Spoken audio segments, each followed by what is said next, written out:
cobblestones were slick with April rain. The gaslights along Osborne Street flickered yellow against the fog, casting shadows that moved like living things across the narrow passage. Emma Smith walked alone, her shawl pulled tight against the cold, her boots echoing in the emptiness of 1:30 in the morning.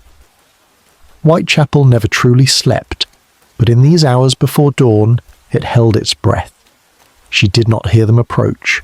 3 figures, perhaps 4, emerged from the darkness near the corner of Brick Lane. Their voices were low, their movements deliberate. There was no time to run. The first blow came quickly, then another, and the world became a blur of pain and gasping breath. They took what little she had. They took more than that. When they left her crumpled against the wall, the rain continued to fall, washing red streams into the gutter. She rose somehow. Step by agonizing step, she moved through the pre-dawn streets, clutching her torn clothing, her face swelling in the darkness. The lodging house was not far. Help was not far.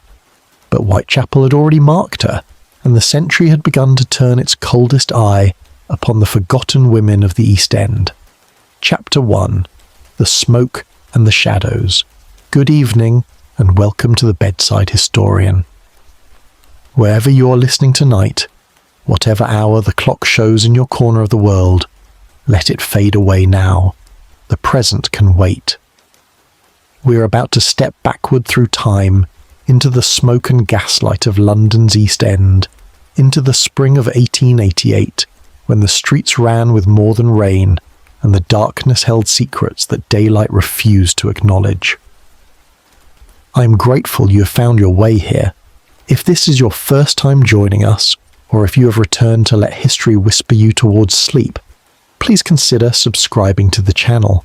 Your support helps us continue these journeys into the past, and every subscription, every moment you spend here, allows the Bedside Historian to grow and bring you more stories from the shadowed corners of time. Tonight's tale is one that history has tried to forget. A prologue written in blood 4 months before the world would learn the name of Jack the Ripper. So settle in, let the weight of the day fall away, and drift with me now into the fog-choked streets of Whitechapel, where Emma Smith walked alone on an April night, and where her story begins not with the famous murders of autumn, but with something quieter, darker, and far more forgotten. The year 1888 arrived in London like a fever that would not break. The city sprawled across the Thames in every direction, a massive organism of brick and iron, coal smoke and ambition, where the glittering West End theatres and the elegant squares of Mayfair existed in a different universe from the crumbling tenements of the East.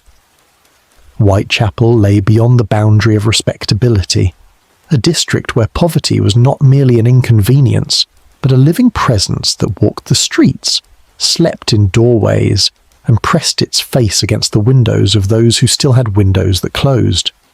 The air itself tasted of industry, of the tanneries that processed animal hides, of the slaughterhouses where blood ran in gutters designed for rain, of the breweries and the dye works and the foundries that turned the sky perpetually grey. When the wind came from the river, it carried the thick stench of the Thames at low tide, where the exposed mud held every secret the city wished to discard. The streets of Whitechapel formed a labyrinth that confused outsiders and sheltered those who knew its patterns. Narrow passages connected broader thoroughfares. Courts opened into sudden yards where laundry hung like ghosts between buildings that leaned toward each other as if sharing whispered confessions. Whitechapel Road ran east to west, a main artery crowded with costermongers selling wilted vegetables, pie shops emanating steam, public houses whose windows glowed amber in the evening, and pawnbrokers whose 3 brass balls promised temporary relief for those willing to surrender their last possessions. Commercial Street cut north to south, lined with lodging houses where beds could be rented for 4p a night, where a person could sleep sitting upright on a rope stretched across the room if they could not afford even that meagre sum. Between these larger roads wound the smaller veins of Whitechapel's body, Brick Lane with its Jewish immigrants and Yiddish shop signs, Flower and Dean Street, where criminality was not an occupation but a necessity. Dorset Street, which would soon earn its reputation as the worst street in London, and dozens of other alleys and courts whose names appeared on no maps, but were known intimately by those who called this place home. Gaslight provided the only illumination once the sun set. The lamps stood at irregular intervals, their mantles hissing softly, casting pools of yellow light that did not quite reach from one lamp to the next, leaving stretches of shadow where anything might wait. The gas itself came from the works on Commercial Road, processed from coal, piped through iron mains beneath the cobblestones, and delivered to each lamp where a lamplighter made his rounds at dusk with a long pole to turn each one on, and again at dawn to extinguish them. Between these hours the streets existed in a perpetual twilight, where faces became difficult to distinguish, where a figure standing in a doorway might be a policeman or a thief, or simply a person with nowhere else to stand. The fog that rolled in from the river made the darkness thicker still, turning the gaslight into smudged halos that revealed nothing beyond a few feet in any direction. On the coldest nights, when coal fires burned in every hearth that could afford fuel, the fog merged with the smoke to create a choking yellow-brown murk that tasted of sulphur and made breathing itself a labour. The people of Whitechapel moved through this landscape with the exhausted determination of those who had no choice. The district held nearly 80,000 souls packed into less than a square mile. They worked when work could be found, in the docks unloading ships from every corner of the empire, in the markets selling goods they could never afford to buy, in the sweatshops sewing garments for 12 hours at a stretch, in the match factories where phosphorus ate away at jawbones, in the brickyards and the breweries and the countless small workshops where skilled trades still survived despite the encroachment of mechanization. They worked until their bodies failed, or until the work disappeared, which it often did without warning, leaving families with nothing but the choice between the workhouse and starvation.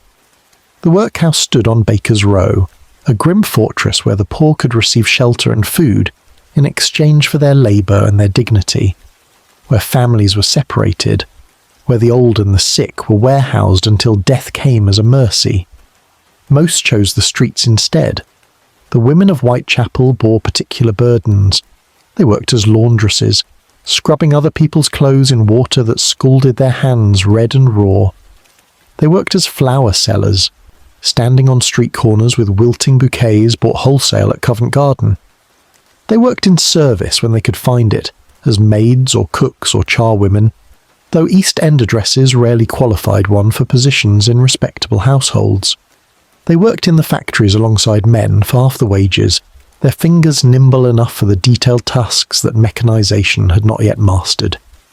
And when all other work vanished, when the rent was due and the landlady would not wait another day, when children were hungry or when drink had become the only warmth available, they worked the streets themselves, selling the one commodity that required no capital, no training, no reference from a previous employer. The law called it prostitution, though the women themselves rarely used that word. They called it surviving. They called it getting by. They called it nothing at all, because to name a thing was to acknowledge it, and acknowledgement brought shame in a society that depended on their labour while condemning their existence. The authorities estimated that perhaps 1,200 such women worked in Whitechapel, though the true number was certainly higher, perhaps much higher, because desperation did not announce itself to census takers. Some worked full-time, making the rounds of known locations where men came looking. Others drifted in and out, depending on circumstances, respectable one week and desperate the next. They stood in doorways on Commercial Street. They walked the darker passages off Whitechapel Road. They took men into courts and alleys, into the staircases of buildings, into the darkest corners where transactions could be completed quickly and without witnesses.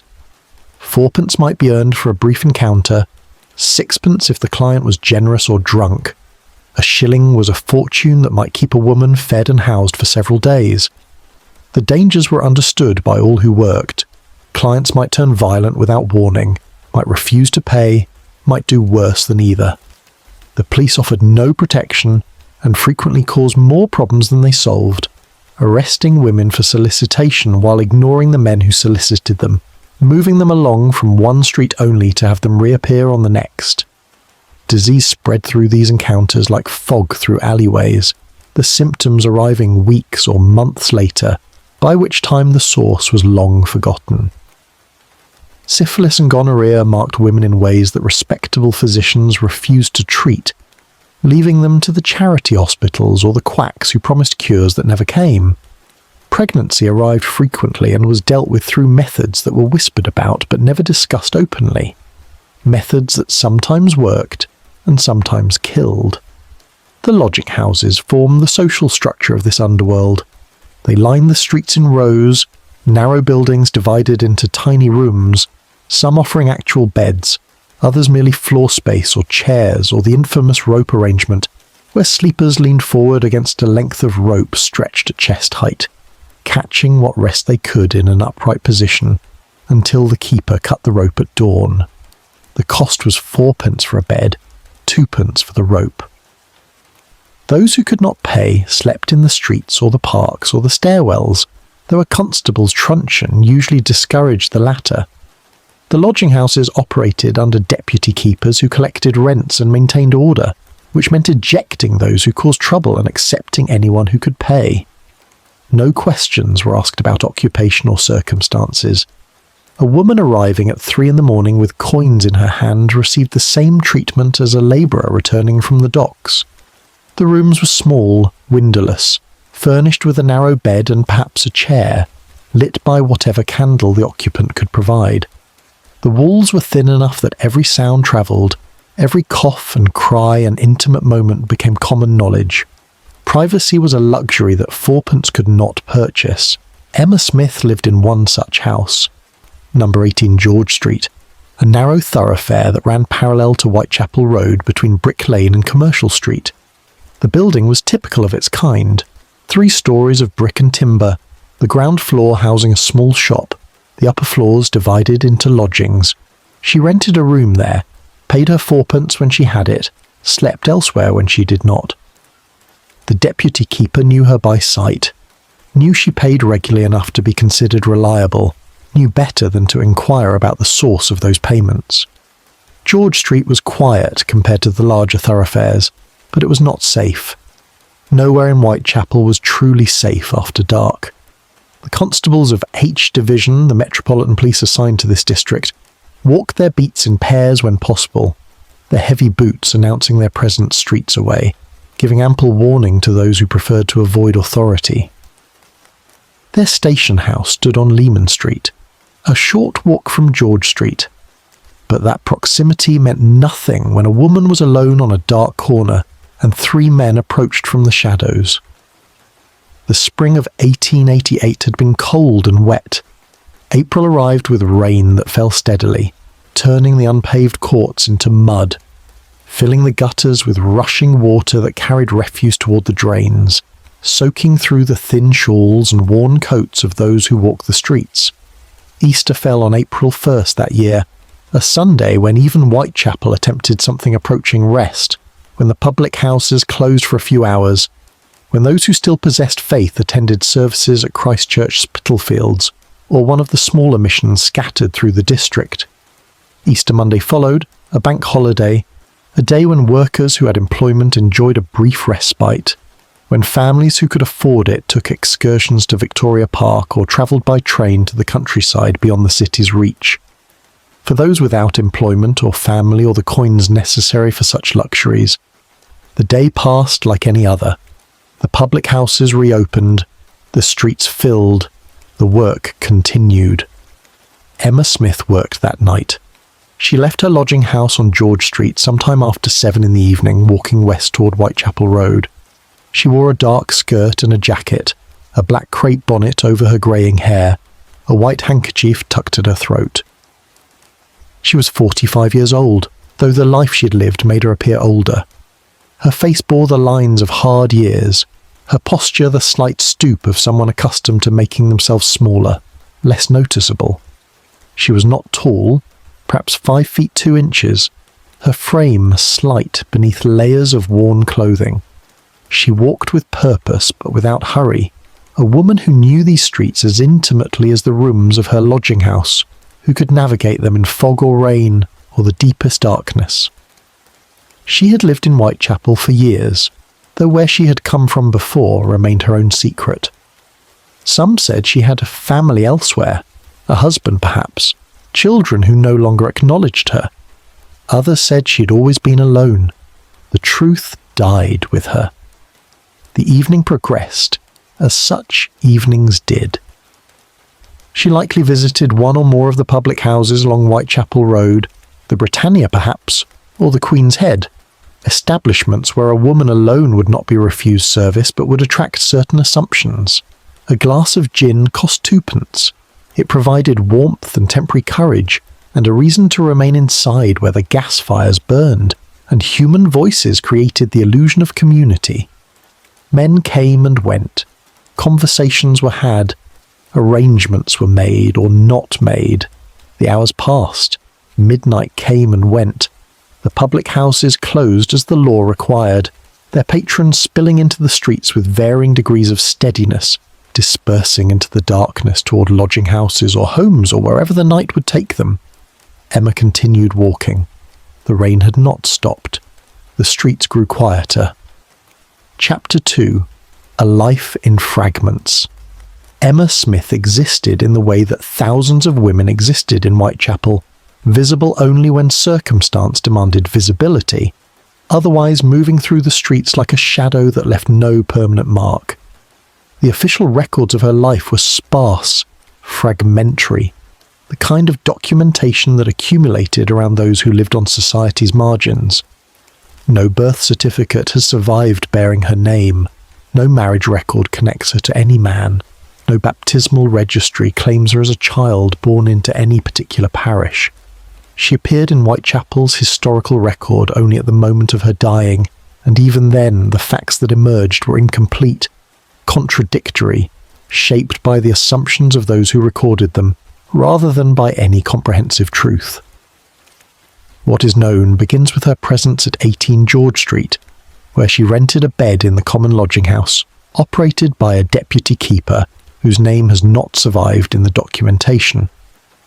The house stood on a narrow street that connected Flower and Dean Street to Wentworth Street, a location that placed Emma at the heart of Whitechapel's densest and poorest quarter. The building itself was unremarkable, indistinguishable from dozens of others that lined the street, its brick facade darkened by decades of coal smoke, its windows small and grimy, its entrance marked only by a number painted above the door. Inside, the corridors were narrow and dim, lit by whatever gas the keeper chose to provide, which was generally as little as possible. The rooms were tiny, barely large enough for the iron bedstead that dominated the space, with perhaps room for a chair or a small table where a candle could be placed. The walls were covered in cheap paper that peeled at the seams, revealing older layers beneath, archaeological strata of previous occupants and previous decades. The floor was bare wood, warped and creaking, stained with substances best not examined too closely. Emma paid 4p a night when she had 4p to pay. This was the standard rate for a single bed in a common lodging house, a price that represented a significant portion of what a woman might earn through various means. The lodging house keepers were not charitable institutions. They ran businesses, and businesses required payment. Those who could not pay by 10 o'clock were turned out into the streets, regardless of weather, regardless of circumstance. The only exception might be made for long-term residents who had established reliability, who might be given a night's grace with the understanding that payment would be doubled the following evening. Emma apparently maintained such reliability. The deputy keeper knew her, recognised her, allowed her to come and go at whatever hours her work required. This suggested she had lived at 18 George Street for some time, perhaps months, perhaps years. Long enough to become familiar, not long enough to become memorable. Her age was recorded as 45 years, though this may have been an estimate rather than a certainty. Women of her station rarely carried documents proving their birth dates, and physical appearance was an unreliable measure after years of hard living. She might have been younger, aged prematurely by drink and poverty, and the endless strain of survival. She might have been older, her actual years lost even to her own memory. The description that survives painted a picture of ordinariness. She was short, perhaps 5 feet 2 inches, which was not unusual for women of her generation and class, malnutrition having stunted growth in childhood. Her build was slight, her frame carrying little excess weight, which again was typical of those who ate irregularly and expended considerable energy merely staying alive. Her hair was described as dark, greying at the temples, usually kept beneath a bonnet in the fashion of the time. Her face bore no distinguishing marks that anyone thought worth recording, no scars or birthmarks that might have made identification easier.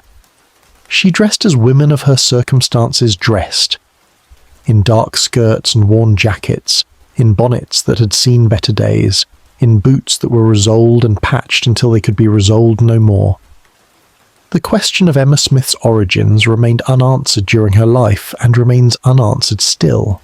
Some accounts suggested she had come from a respectable background, that she had fallen into Whitechapel's poverty from some higher station. This was a common narrative applied to women in her position, a story that respectable society preferred to believe because it reinforced the idea that prostitution was a choice made by individuals rather than a condition created by systemic forces. The fallen woman narrative carried a certain dramatic appeal. The notion that Emma had once lived in comfort, had once been married perhaps, had once known a life free from the necessity of selling herself in dark alleys. But no evidence supported this romanticism. No family came forward to claim her. No former associates appeared to testify to her previous respectability. She might have been born in Whitechapel, or its equivalent in any of a dozen other cities. She might have grown up poor and remained poor, her entire existence a continuous struggle, without any dramatic fall from grace. What can be stated with some certainty is that Emma Smith supported herself through prostitution, at least in the final years of her life. This was not unusual. Estimates suggested that over 1,000 women in Whitechapel alone engaged in some form of sex work, whether as a primary occupation or as a supplement to other income when times grew particularly desperate. The work required no training, no capital investment, no references from previous employers. It required only a body and the willingness to use it in ways that society condemned, while simultaneously creating the demand for such services. The women who walked Whitechapel streets at night did so because other options had been exhausted or had never existed in the first place. They did so because a woman alone, without male protection, without property, without skills that commanded decent wages, found few paths available that led anywhere but deeper into poverty. The mechanics of the trade were straightforward and brutal. A woman positioned herself in locations where potential clients might be found. This might be near public houses at closing time, when men emerged drunk and susceptible. This might be along main thoroughfares where foot traffic was heaviest. This might be in the darker side streets where transactions could be completed with more privacy.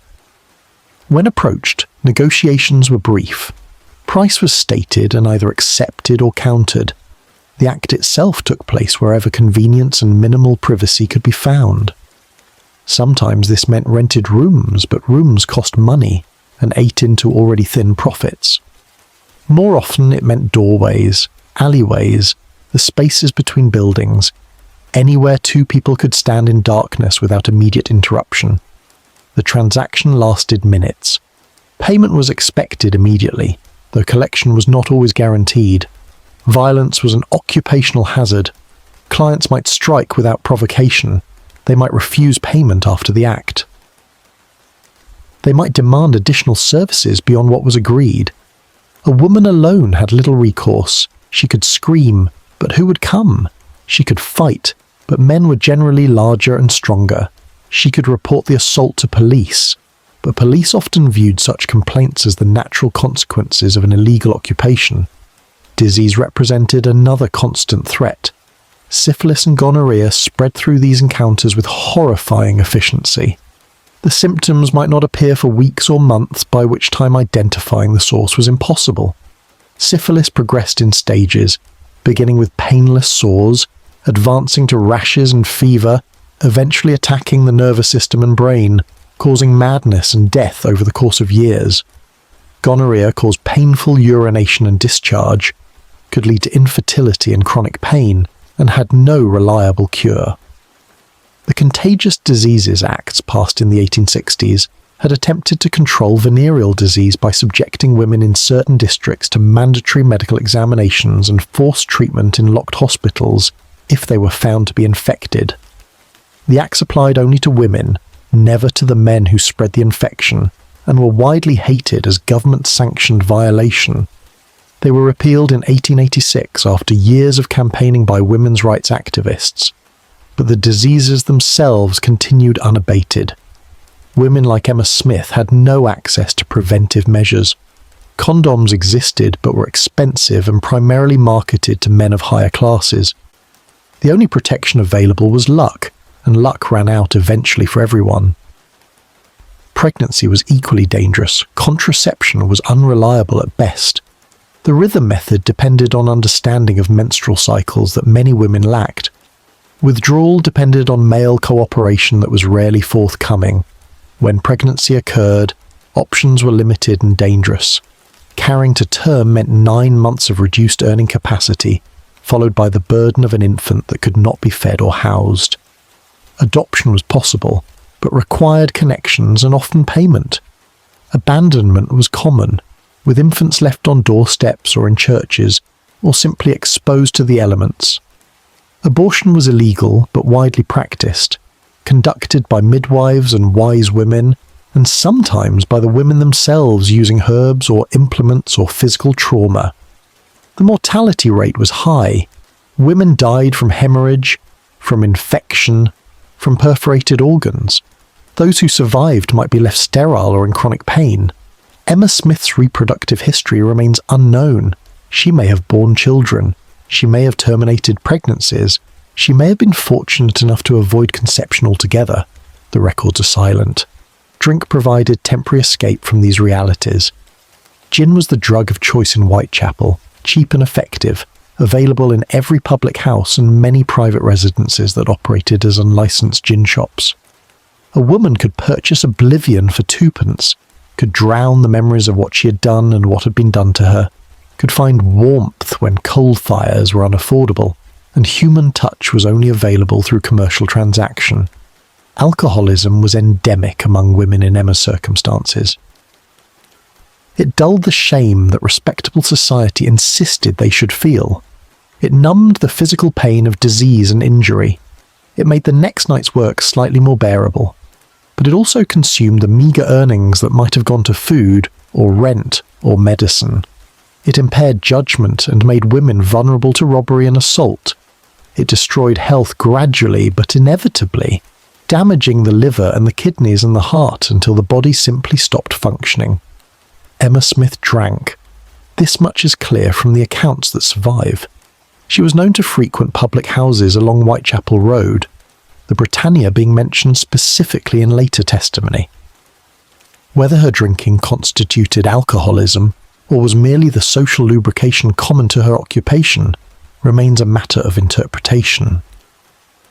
She appeared functional enough to maintain her lodgings and her routines. She was not arrested for drunkenness, or if she was, the records have not survived. She apparently managed her affairs well enough to avoid the complete destitution that sent women to the workhouse or left them sleeping in doorways. This suggested either moderation or remarkable resilience, the ability to drink heavily while continuing to work and survive.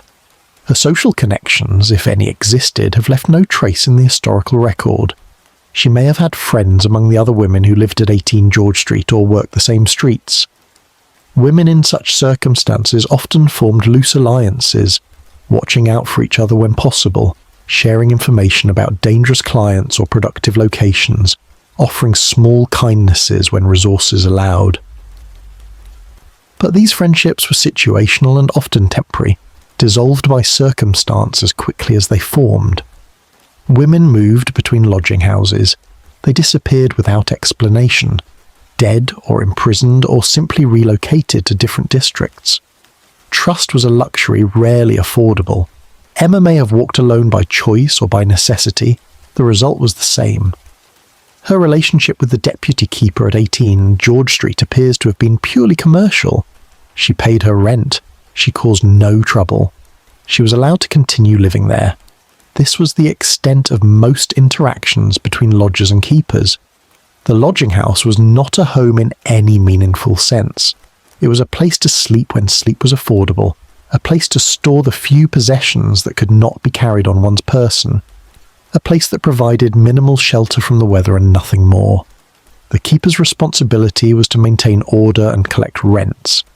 Whether lodgers lived or died was not his concern beyond its impact on occupancy rates. What Emma Smith thought about her life, what hopes or regrets she carried, what memories sustained her or haunted her, all of this vanished with her death. She left no diary, no letters, no testimony of her inner world. She existed in the historical record as a name attached to a violent death, a victim whose identity mattered only insofar as it could be officially documented. The newspapers that later reported her murder devoted more words to describing the location of her wounds than to describing the life she had lived. The inquest that followed focused on the manner of her death rather than the manner of her existence. She was one woman among thousands who lived and died in Whitechapel without leaving any mark deeper than a line in a death register and a body in an unmarked grave. But on the night of April 2nd, 1888, Emma Smith was still alive. She walked the streets she knew, wore the clothes she owned, carried whatever thoughts occupied her mind. She was a person, not yet a statistic, not yet a cautionary tale, not yet a footnote in the history of Jack the Ripper.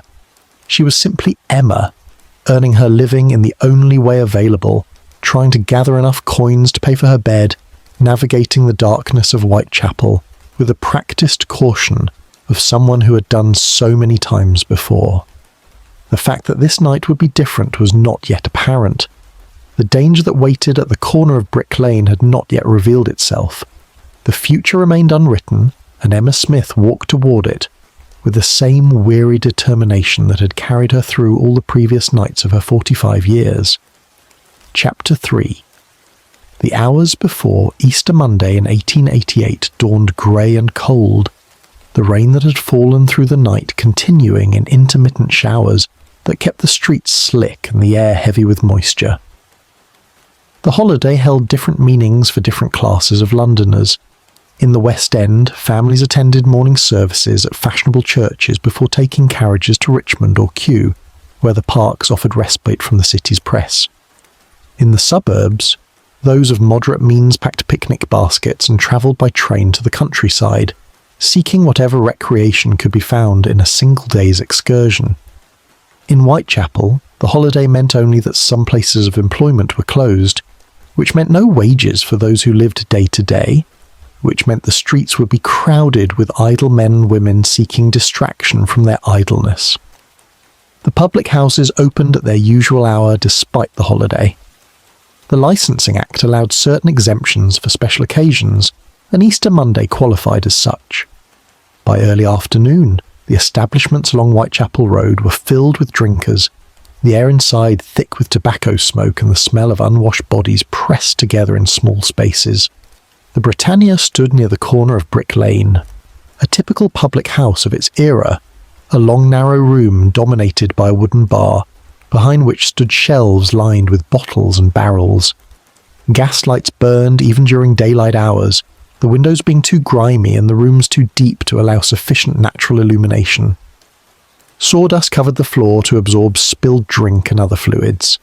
The furniture consisted of simple wooden benches and tables scarred by years of use. The clientele was exclusively working class, men who laboured in the docks or markets or small workshops, women who worked as laundresses or charwomen or worse, children sent to fetch jugs of beer to take home to parents who would not or could not leave their rooms. Emma Smith was known at the Britannia, though whether as a regular patron or merely as a familiar face among the many who passed through is unclear. Public houses in Whitechapel served social functions beyond the obvious. They were places where people gathered to share news, to conduct informal business, to escape for a few hours the cramped misery of their lodgings. They were also places where women like Emma might find clients, though this was not openly acknowledged. A woman sitting alone nursing a gin might be approached by a man with a proposition. Negotiations would be brief and coded, understood by both parties without explicit statement. Money might change hands immediately, or only after services were rendered, depending on the arrangement and the respective levels of trust or desperation. The hours of Easter Monday afternoon passed in this manner, one drink following another, time marked not by clocks but by the gradual shift from daylight to dusk to darkness. The gas lamps were lit throughout the district as evening approached, their yellow glow reflecting off wet cobblestones and creating halos in the mist that rose from the Thames. The temperature dropped as the sun set, the cold having that damp quality that penetrated clothing and settled in bones. Those who had money for coal returned to their rooms to light fires. Those without money stayed in the public houses as long as they could afford to, or until the keepers ejected them for nursing empty glasses too long. Emma left her lodging house some time after 7 in the evening, stepping from the narrow doorway at 18 George Street into the larger world of Whitechapel's night. She wore her usual clothing, dark and practical, chosen more for durability than appearance.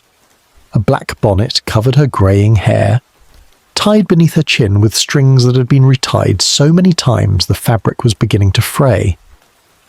A white handkerchief was tucked at her throat, more for modesty than warmth. Her jacket was wool, worn thin at the elbows and cuffs, buttoned against the cold. Her skirt was dark and heavy, brushing the tops of her boots as she walked. The boots themselves were her most valuable possession, leather that had been patched and resoled multiple times, but still functioned, still kept her feet mostly dry in wet weather. A woman who could not walk could not work, and boots that failed meant destitution more immediate than any other single catastrophe.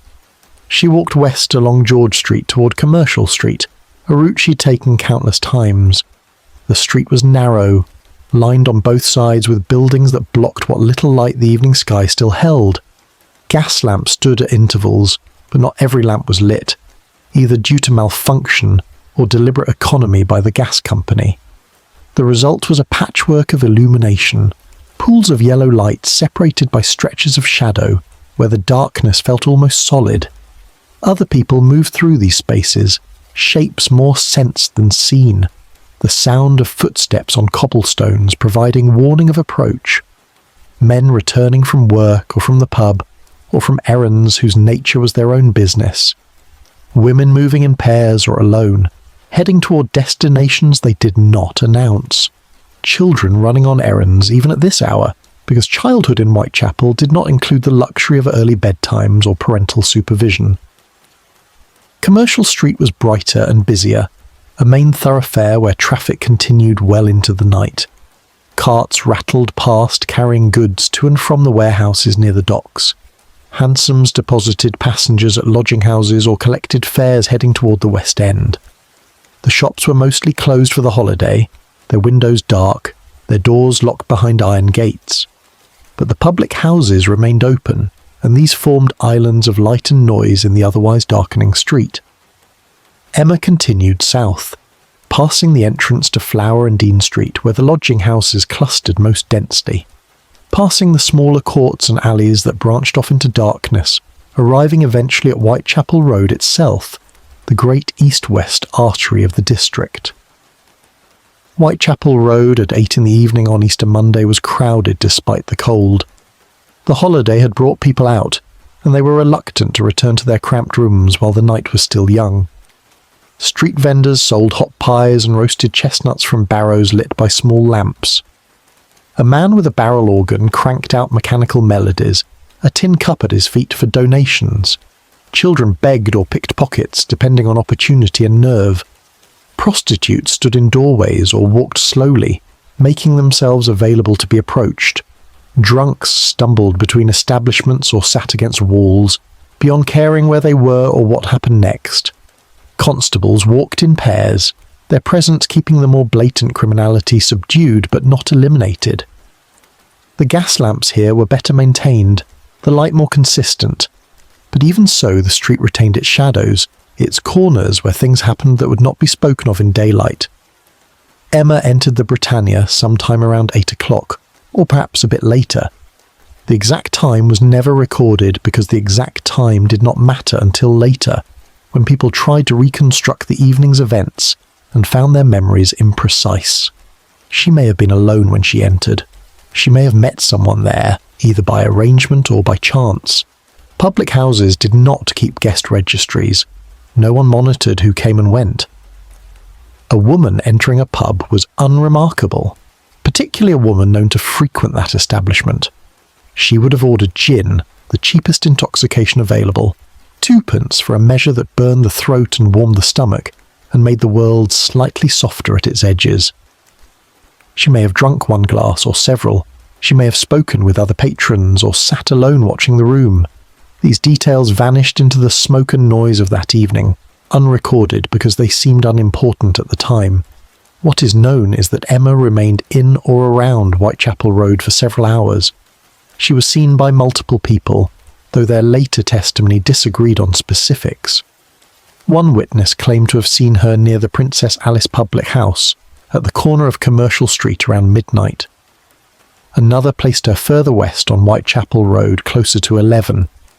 The discrepancies were typical of witness accounts, memory being imperfect, and eyewitness identification being unreliable even under ideal conditions. In darkness, with gaslights creating moving shadows, with the witness possibly drunk themselves, with the subject being one woman among hundreds who looked generally similar, positive identification became more aspiration than certainty.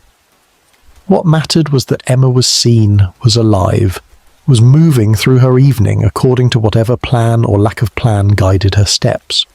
The public houses closed at midnight as the law required, the keepers calling time and ushering patrons into the streets, regardless of their level of intoxication or their willingness to leave. This was a dangerous time in Whitechapel, when hundreds of drunk men and women suddenly found themselves outdoors with nowhere to go and nothing to do. Fights erupted over perceived insults or old grudges. Robberies occurred as predators targeted those too drunk to defend themselves. Women were accosted, assaulted, dragged into alleys for purposes both commercial and criminal. The constables on duty tried to maintain order, but they were too few and the district too large. They focused on the most visible disturbances, the fights that blocked traffic or threatened to escalate into riots, letting smaller violations pass unaddressed because there were simply too many to handle. Emma was on Whitechapel Road when the pubs closed. She may have been drinking until the final moment, or she may have been working, having found a client or several clients during the evening hours. If she'd earned money, she would have been calculating whether she had enough for her bed at 18 George Street, the 4p that would secure her a place to sleep rather than another night in a doorway or on a staircase. 4p was not a large sum, but it was not nothing either. It might require 2 or 3 clients depending on how much each agreed to pay and whether they actually paid what they agreed.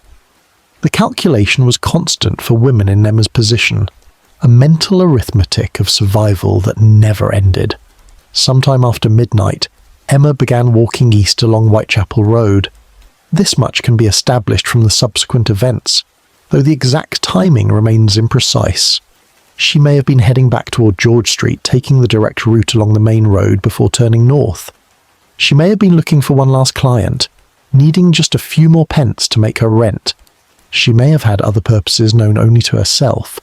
The streets were still crowded with people dispersing from the closed pubs, moving in all directions, creating a flowing mass of humanity that made individual movement difficult to track. The rain had stopped, but the air remained cold and damp. the cobblestones slick with moisture that reflected the gaslight in shimmering patterns. The walk from the western end of Whitechapel Road near the London Hospital to the eastern end near Mile End took perhaps 20 minutes at a steady pace.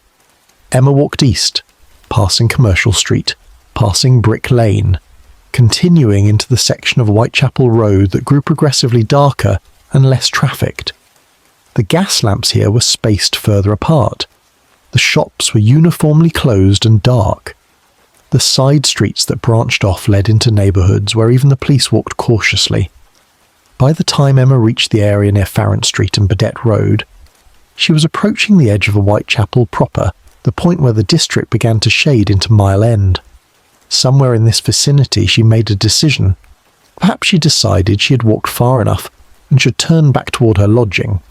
Perhaps she decided to cut through the side streets rather than continue along the main road. Perhaps something or someone caught her attention and caused her to deviate from whatever route she had intended. The precise motivation will never be known. What is known is that instead of continuing east or turning directly north toward George Street, Emma turned onto one of the smaller streets that connected Whitechapel Road to the neighbourhoods beyond. She walked into darkness that was deeper than the darkness of the main road. She walked alone, without the safety that numbers provided. And she walked toward the corner where Brick Lane met one of these smaller streets, where 3 men waited in the shadows, where the events of Easter Monday 1888 would transform from ordinary to tragic in the space of a few violent minutes. Chapter 4. The Corner of Brick Lane. The attack came without warning, as such attacks always did, erupting from stillness into violence so quickly that comprehension lagged behind physical sensation. Emma Smith had been walking alone, her footsteps echoing against the walls of buildings that pressed close on either side of the narrow street. The gas lamp at the nearest corner provided only the dimmest illumination. Its light filtered through fog and coal smoke into a yellowish glow that seemed to obscure more than it revealed. The cobblestones beneath her feet were slick with rain that had fallen earlier in the evening, creating treacherous footing that required attention to navigate. The air was cold enough that her breath misted in front of her face, dissipating into the darkness as she moved. She was perhaps thinking of her bed at 18 George Street, of whether she had earned enough to pay for it, of how much further she needed to walk before she could rest. She was perhaps thinking of nothing at all, her mind emptied by exhaustion and alcohol, and the simple mechanical necessity of placing one foot in front of the other. They emerged from an alley mouth, or a doorway, or one of the narrow passages between buildings, spaces where the darkness was absolute, and a person could stand unseen until the moment they chose to move. 3 men, possibly 4. The exact number would remain uncertain in Emma's later account, confusion and trauma making precise recall impossible. They were young, or at least not old. They moved with the quick coordination of those accustomed to working together, suggesting this was not their first such encounter. Their faces were shadows beneath caps pulled low, their features indistinguishable in the darkness, anonymous in the way that predators required anonymity to operate without consequence. The first blow came from behind or from the side, a strike that sent Emma stumbling forward, her hands instinctively reaching out to break her fall against the rough brick of the nearest wall. Before she could cry out, before she could turn to see who had struck her, there were more hands upon her, rough hands that grabbed her arms and shoulders, that pushed her further into the darkness away from the meagre light of the street lamp. She tried to scream, but a hand clamped over her mouth, fingers pressing hard enough to bruise, cutting off the sound before it could fully form. Her bonnet was torn from her head, the strings breaking or pulled loose, disappearing into the darkness. Her handkerchief was ripped away from her throat. Hands searched her clothing, looking for money, looking for anything of value, tearing at pockets and folds with violent efficiency. She had very little. A few coins, perhaps, 3p or 4p earned through whatever encounters the evening had provided, carried in a pocket sewn into her skirt or tucked into the top of her boot. The men took what they found, their search quick and brutal, leaving no part of her person unexamined. But the robbery was only the beginning. What followed went beyond theft into the realm of pure violence, violence that served no economic purpose, that extracted nothing of material value, that seemed motivated by something darker than mere want of money. They struck her repeatedly, fists and possibly boots connecting with her face, her body, her head. The blows came from multiple directions, preventing any possibility of defense or escape. Emma's arms came up instinctively to protect her face, but this left her torso exposed. When she tried to curl forward to protect her stomach, her head became vulnerable. There was no position that offered safety, no way to shield all vital areas simultaneously. Blood filled her mouth, the taste of copper mixing with the taste of gin and fear. Her nose broke with a crack that she felt more than heard. A sharp pain followed by warm wetness streaming down her face. Her lips split, the delicate tissue tearing against her teeth. Her eye socket absorbed a blow that made the world flash white, then red, then dark.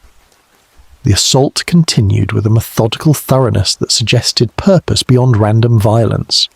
They were not simply beating her.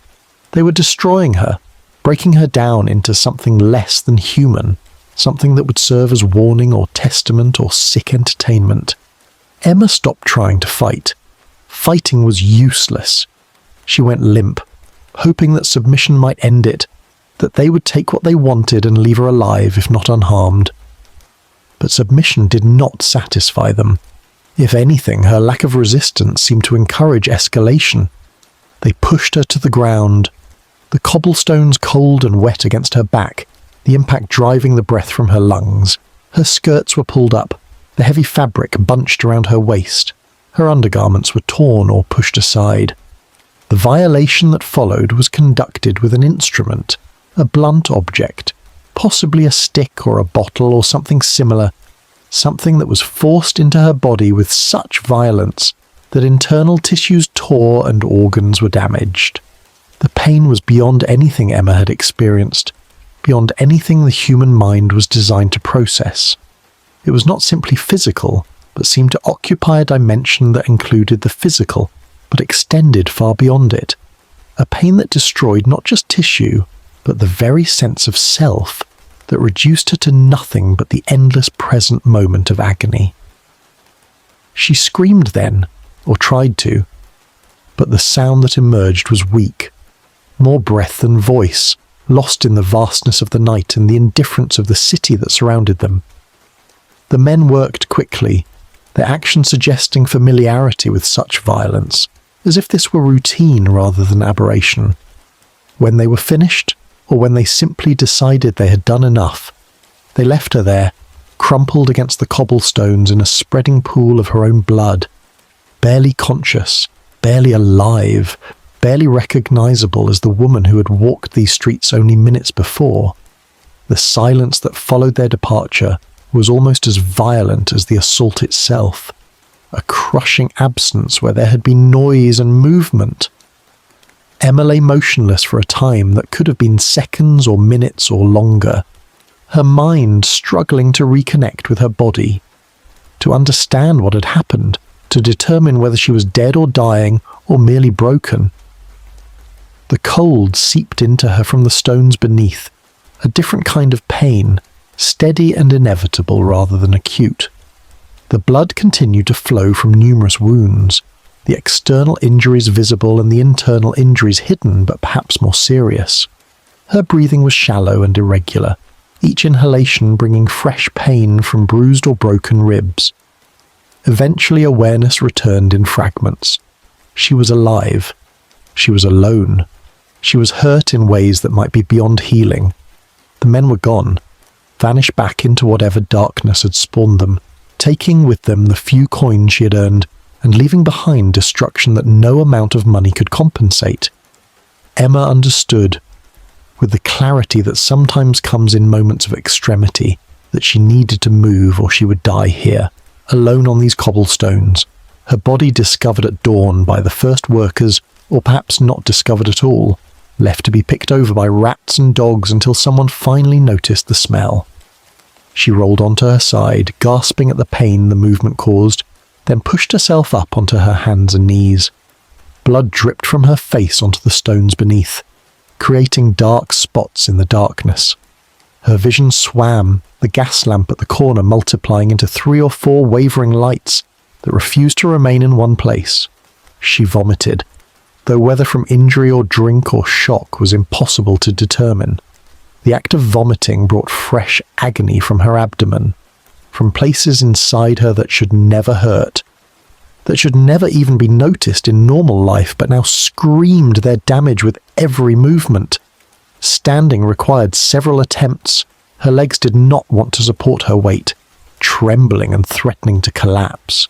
She leaned against the wall, using the rough brick to steady herself, leaving a smear of blood where her hand pressed against the stone. Her skirts were soaked, though whether with blood or urine or the rainwater from the cobblestone she could not tell and did not want to examine too closely. Her jacket hung open, the buttons torn away. Her bonnet was gone, lost somewhere in the darkness. Her hair hung loose around her face, matted with blood and rain.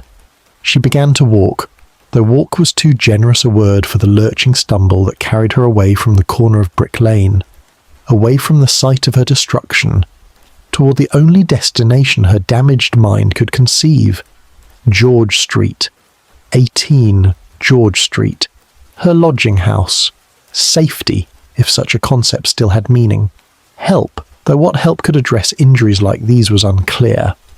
The distance was not great, perhaps a quarter mile, perhaps less, but it might as well have been miles for all the difficulty it presented. Each step required conscious effort, required a decision to continue rather than collapse where she stood. The pain made thought difficult, made everything except the immediate present fade into irrelevance. There was only this step, and then the next step, and then the one after that. The streets were not empty despite the late hour. Other people moved through the darkness, their own errands and emergencies occupying their attention. Emma passed some of them, or they passed her, ships crossing in the night without acknowledgement or assistance. A woman stumbling through Whitechapel at 1:30 in the morning was not unusual enough to merit intervention.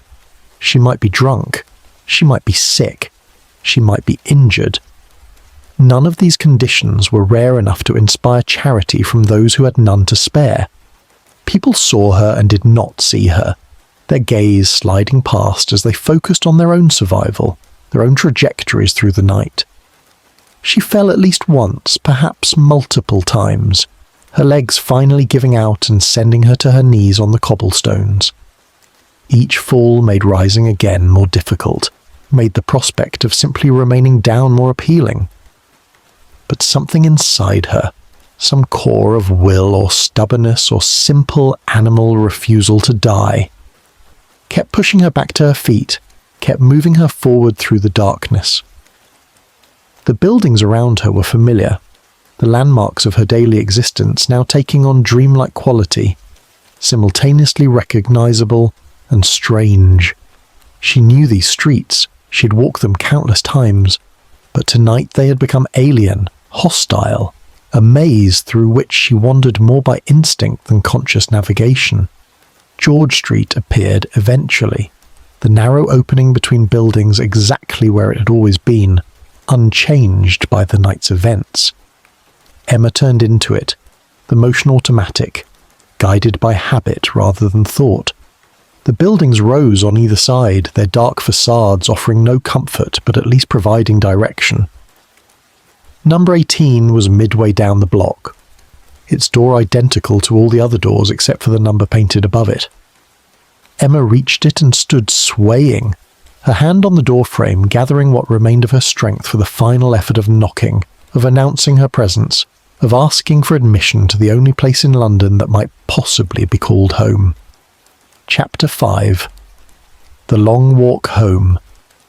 The knock on the door of 18 George Street was weak, barely audible above the ambient sounds of the night, the distant voices from other buildings, the rattle of a cart passing on a nearby street, the endless whisper of wind moving through narrow passages between structures. Emma Smith leaned against the doorframe, her remaining strength concentrated in the hand that had formed a fist and struck the wood. The gesture repeated twice before her arm fell back to her side. Too exhausted to continue.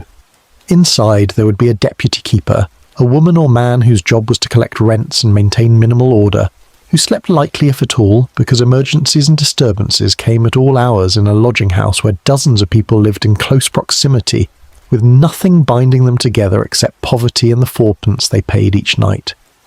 The door opened after a delay that felt endless to Emma, but was probably only seconds.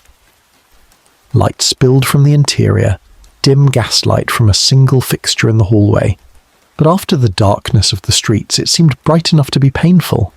A figure stood silhouetted in the doorway, features invisible against the backlight, voice asking who was there, what was wanted, why someone was knocking at this ungodly hour.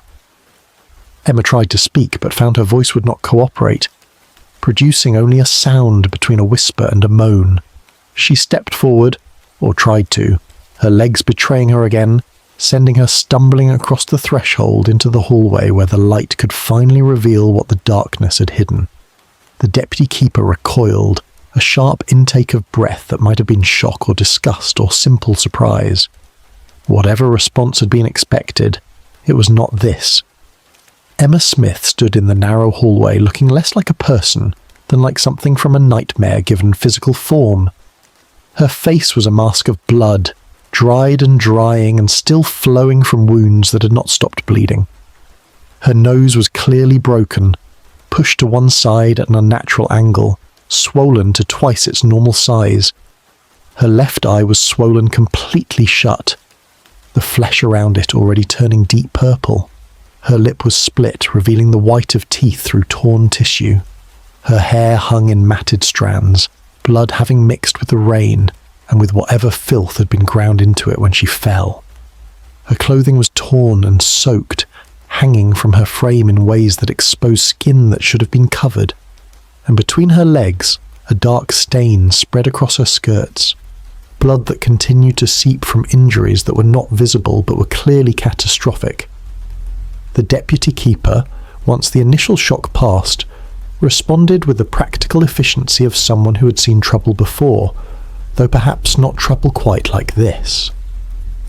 Questions were asked quickly, without expectation of detailed answers. What had happened? Who had done this? Where? Emma's responses were fragmentary. Words pushed through damaged lips with visible effort. Attack. Men. 3 men. Maybe 4. Brick Lane. The deputy keeper helped Emma into the building, supporting her weight as they moved down the hallway toward the stairs that led to the upper floors where the lodging rooms were located. Other residents had emerged from their rooms, drawn by the commotion, faces appearing in doorways, voices asking questions that received no answers. The sight of Emma silenced most of them quickly, the severity of her injuries apparent even in the dim light of the hallway gas lamps. Getting Emma up the stairs proved difficult. Each step brought fresh pain from injuries both obvious and hidden. Her legs could barely support her own weight, and the deputy keeper, though willing, was not strong enough to carry her. Other lodgers came to assist. 2 men who lived on the upper floor, their names unrecorded, their motivations either genuine concern or morbid curiosity, or simply the desire to be helpful when help was clearly needed. Together they managed to get Emma to the 2nd floor, to the small room she rented, number 7 or 9 or 11, the exact designation lost to history along with so many other details. The room was as Emma had left it hours before, the narrow bed with its thin mattress and single blanket, the chair beside it, the small table that held a stub of candle in a tin holder. The window looked out onto the street below, though the glass was so dirty that little could be seen even in daylight. They laid Emma on the bed, the mattress immediately beginning to absorb the blood that continued to flow from her wounds. Someone brought water in a basin, clean or relatively clean, along with rags that might serve as bandages or at least as something to clean away enough blood to see the extent of the damage. The deputy keeper attempted to minister to Emma's injurers, wiping away blood to reveal the wounds beneath, quickly realizing that this was beyond the scope of what could be addressed with water and cloth. Emma's external injuries, while horrific in appearance, were probably not life-threatening. Broken bones would heal given time, lacerations would close, bruises would fade. But the blood that continued to flow from between her legs suggested internal damage that no amount of washing could address. Injuries that required medical intervention, and probably required it immediately. The question then became what to do. The nearest hospital was the London Hospital on Whitechapel Road, a substantial institution that provided care to the poor of the district, though the quality of that care varied considerably depending on circumstances and the particular physicians on duty. Taking Emma there would require moving her again, getting her down the stairs and into the street, and either walking or finding transportation, none of which seemed possible given her current state. But leaving her at the lodging house meant she would almost certainly die, either from blood loss or from infection, that would inevitably set in once bacteria from the street, and from the weapon used to assault her, began multiplying in her damaged tissues. The choice was between a difficult attempt at getting help and a certain death without it. Someone was sent to fetch a police constable. This was standard procedure for serious crimes, though whether Emma's assault qualified as serious in the eyes of the Metropolitan Police was uncertain. Violence against women in Whitechapel was common enough that it rarely warranted significant investigation unless it resulted in death, and even then only sometimes. But the severity of Emma's injuries was undeniable, and the deputy keeper, whatever his or her other qualities, apparently possessed enough sense of responsibility to involve authorities. The constable who arrived, his name unrecorded, assessed the situation with professional detachment. A woman had been attacked. The attackers were gone. The woman was seriously injured and needed medical attention. These facts were noted and arrangements were made to transport Emma to the London hospital. How exactly Emma was moved from 18 George Street to the hospital remains unclear. She may have been carried by the constable and others. She may have been placed in a handcart or wheelbarrow, conveyances that were used in Whitechapel for everything from moving goods to transporting the injured and the dead. She may have been taken in an ambulance, though ambulance service in 1888 was rudimentary at best, operated by various charitable organisations with irregular coverage. The distance was not great, perhaps half a mile, but that half mile must have been agony for Emma, each bump and jostle sending fresh waves of pain through her damaged body. She remained conscious through most of it, or at least conscious enough to respond to direct questions, though her answers were increasingly confused, the shock and blood loss beginning to affect her mental state. The London Hospital stood on Whitechapel Road between New Road and Turner Street, a massive Victorian structure built in phases over several decades, its facade presenting an imposing front of yellow brick and white stone, its interior a warren of wards and corridors and treatment rooms. The hospital had been founded in 1740 as the London Infirmary, serving the poor of the East End, evolving over the subsequent century and a half into one of the largest hospitals in the city. By 1888 it contained over 800 beds distributed across multiple wards, staffed by physicians and surgeons who represented varying levels of skill and dedication, maintained by nurses whose training ranged from professional to merely adequate. The hospital accepted patients who could not pay, which meant it accepted the majority of Whitechapel's population, funding its operations through a combination of charitable donations and public subscription. Emma was brought to the receiving room, a space designed for initial assessment of emergency cases before they were admitted to the appropriate ward. The room was cold and stark, illuminated by gas lamps that cast harsh shadows, furnished with examination tables and cabinets holding basic medical supplies.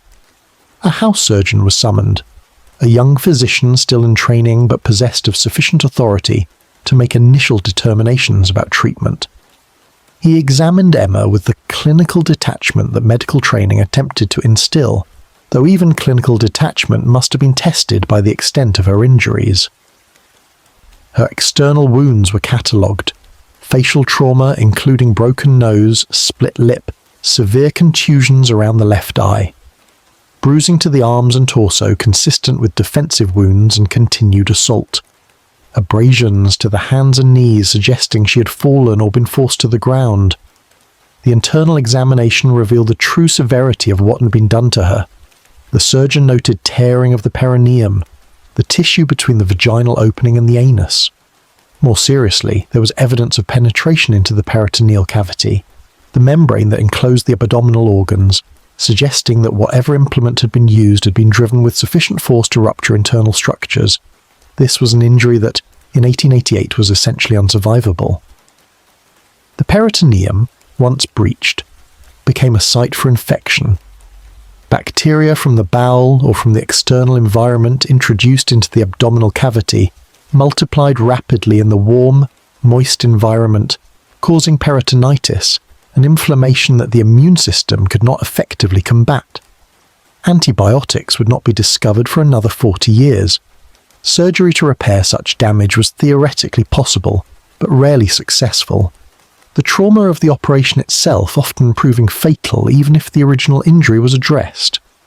Emma was admitted to the hospital, assigned a bed in one of the wards where she could receive whatever comfort the institution could provide, which consisted primarily of warmth, clean sheets, and the attention of nurses who could monitor her condition and report changes to the physicians. Pain relief was limited. Morphine existed but was used sparingly, its addictive properties being well understood even if its mechanism was not. Alcohol might be administered, though whether it provided true pain relief or merely dulled consciousness was debatable. Mostly Emma lay in her hospital bed and endured, her body attempting to heal wounds that were beyond healing, her mind drifting between lucidity and delirium as fever began to set in. She spoke to the nurses who attended her, providing what details she could remember about the attack.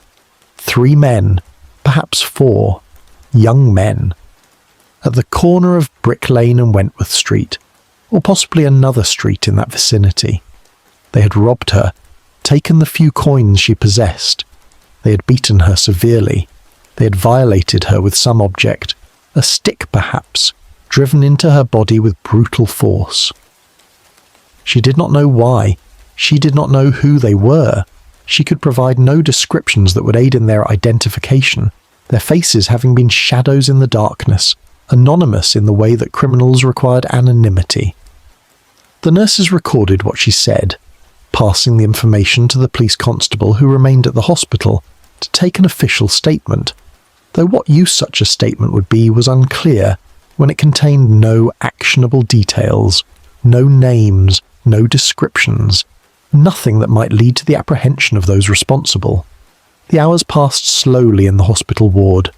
Other patients occupied the beds around Emma, women suffering from various ailments and injuries, some acute and some chronic, all poor enough that the London hospital represented their only option for medical care.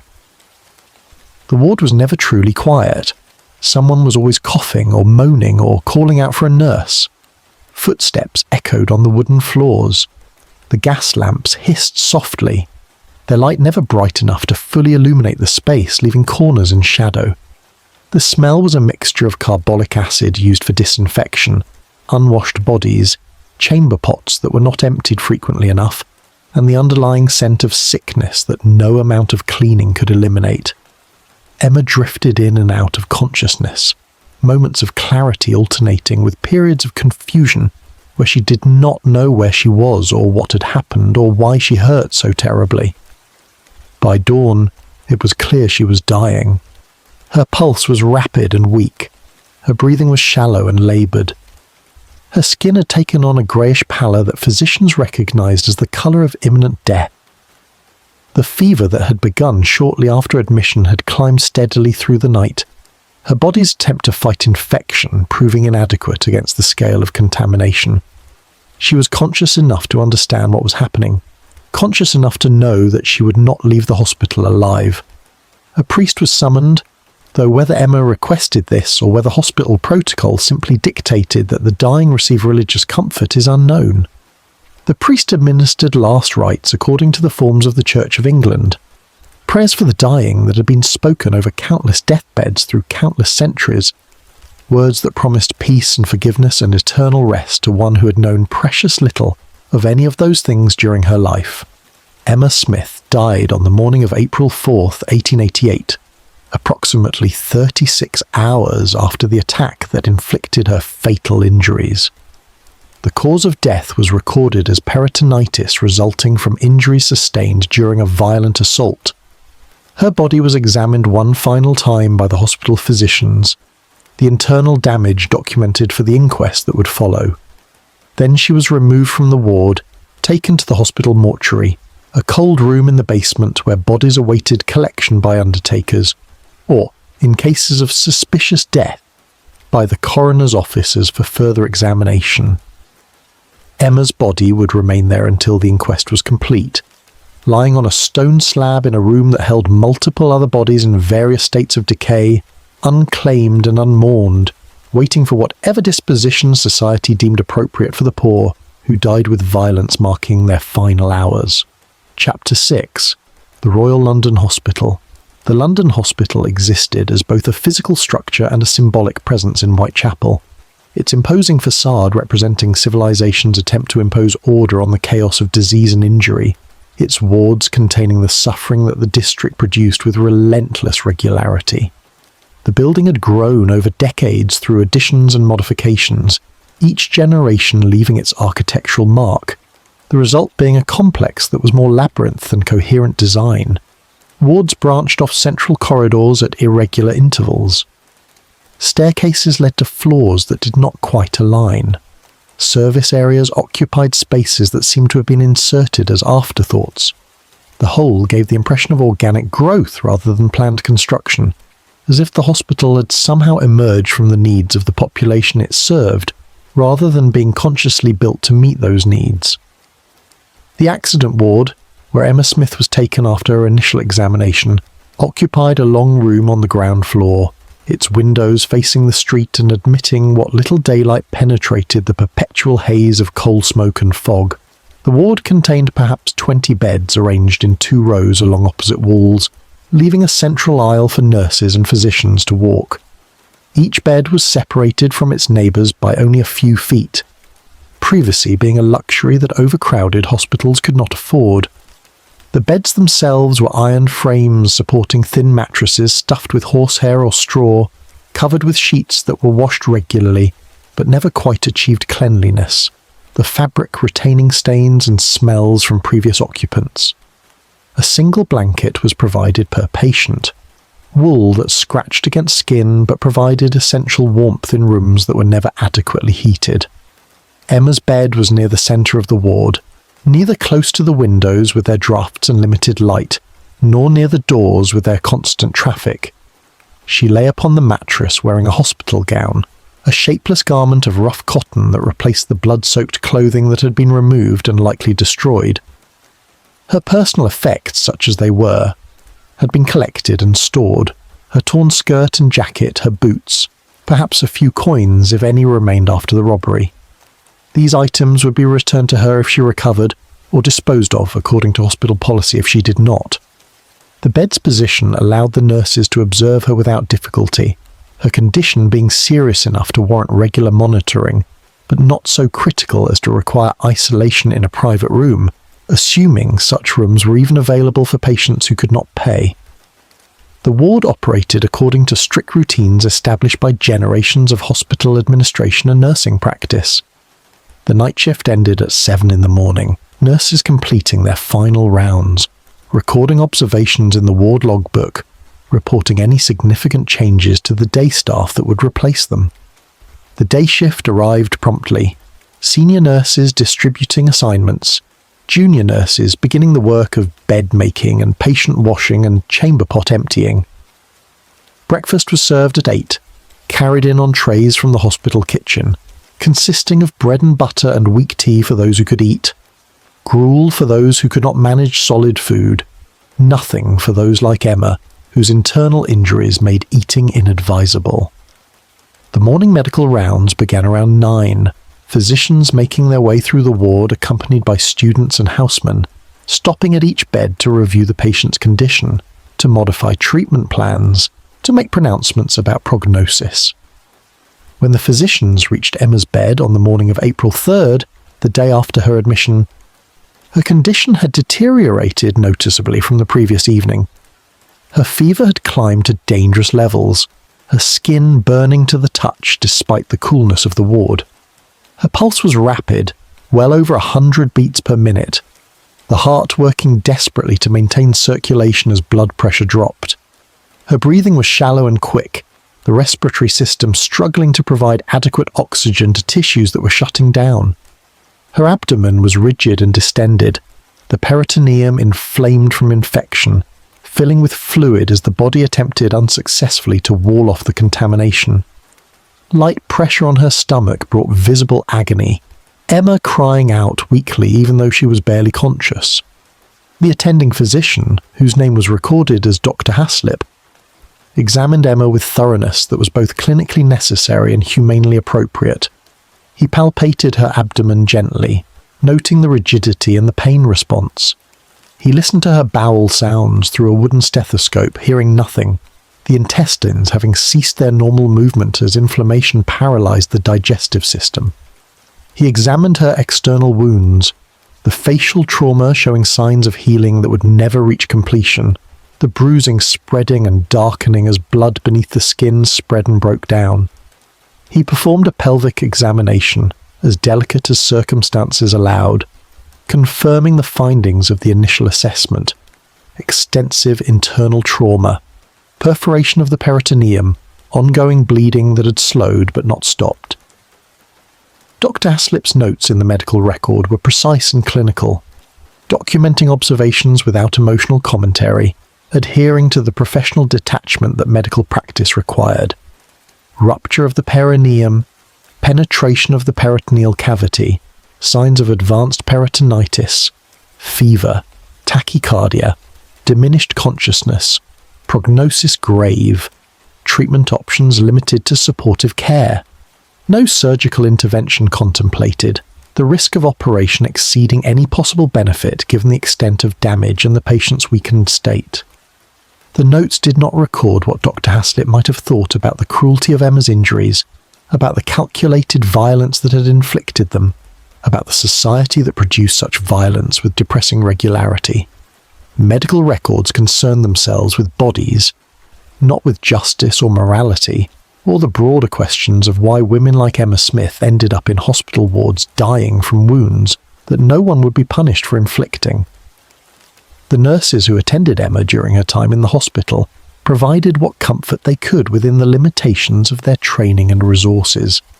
They kept her as clean as her condition allowed, changing the sheets when they became soaked with blood or other fluids, washing her face and hands with water and cloth, brushing her hair back from her forehead, where it had become matted with sweat and blood. They administered what medications were ordered, though these were few and largely ineffective. Morphine in small doses to dull the worst of the pain without suppressing respiration entirely. Tincture of opium for similar purposes. Brandy to maintain some measure of strength, though whether alcohol provided actual nutritional benefit or merely created the illusion of warmth was debatable. The nurses spoke to Emma when she was conscious, their voices gentle, asking if she needed anything, offering water or adjusting pillows, providing human contact in a situation where human contact might be the only genuine comfort available. Emma spoke occasionally during her lucid moments, her voice weak but comprehensible. She repeated her account of the attack to several different people: nurses, doctors, a police constable who visited to take a more detailed statement than the initial one recorded at the lodging house. The story remained consistent in its broad outlines, even as specific details remained frustratingly vague. 3 or 4 men, young. At the corner near Brick Lane, robbery followed by assault, an implement, possibly a stick or similar object, used to inflict internal injuries. No descriptions of the attackers beyond the most general characteristics. No names, no identifying features, nothing that would allow the police to pursue meaningful investigation. The constable recorded what Emma said, his own note suggesting skepticism about the possibility of solving the crime.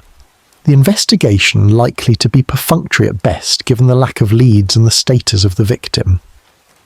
The question of Emma's background arose during these conversations, the hospital and police both wanting to establish her identity more firmly than simply a name and an address at a lodging house. Did she have family who should be notified? Did she have friends who might provide additional information? Emma's responses were evasive or genuinely uncertain. She mentioned having a son, though where he lived or how he might be contacted remained unclear. She mentioned having been married at some point, though to whom and for how long and what had become of the husband was not elaborated. The impression formed by those who spoke with her was of a woman deliberately keeping her past private, maintaining boundaries between her present circumstances and whatever life she'd lived before arriving in Whitechapel. This was not unusual. Many of the poor who ended up in Whitechapel were running from something. Debts, failed relationships, reputations that had become unbearable in smaller communities. The East End offered anonymity, the ability to disappear into the mass of humanity that crowded its streets. Emma had clearly availed herself of that anonymity, and even facing death she was reluctant to surrender it entirely. The other patients in the ward observed Emma's decline with varying degrees of interest and sympathy. In a hospital ward containing 20 seriously ill or injured women, death was not unfamiliar. It arrived regularly, sometimes peacefully in sleep, sometimes with struggle and pain, sometimes suddenly and sometimes after days or weeks of gradual fading. The woman in the next bed might try to offer words of comfort. The woman across the aisle might pray silently for Emma's soul. Others might turn away, unwilling to confront the reminder of their own mortality, focusing instead on their own conditions and their own chances of leaving the hospital alive. The nurses moved between these attitudes, professional enough to maintain equanimity, human enough to feel the tragedy of lives cut short by violence or disease or simple poverty. On the night of April 3rd, Emma's condition worsened further.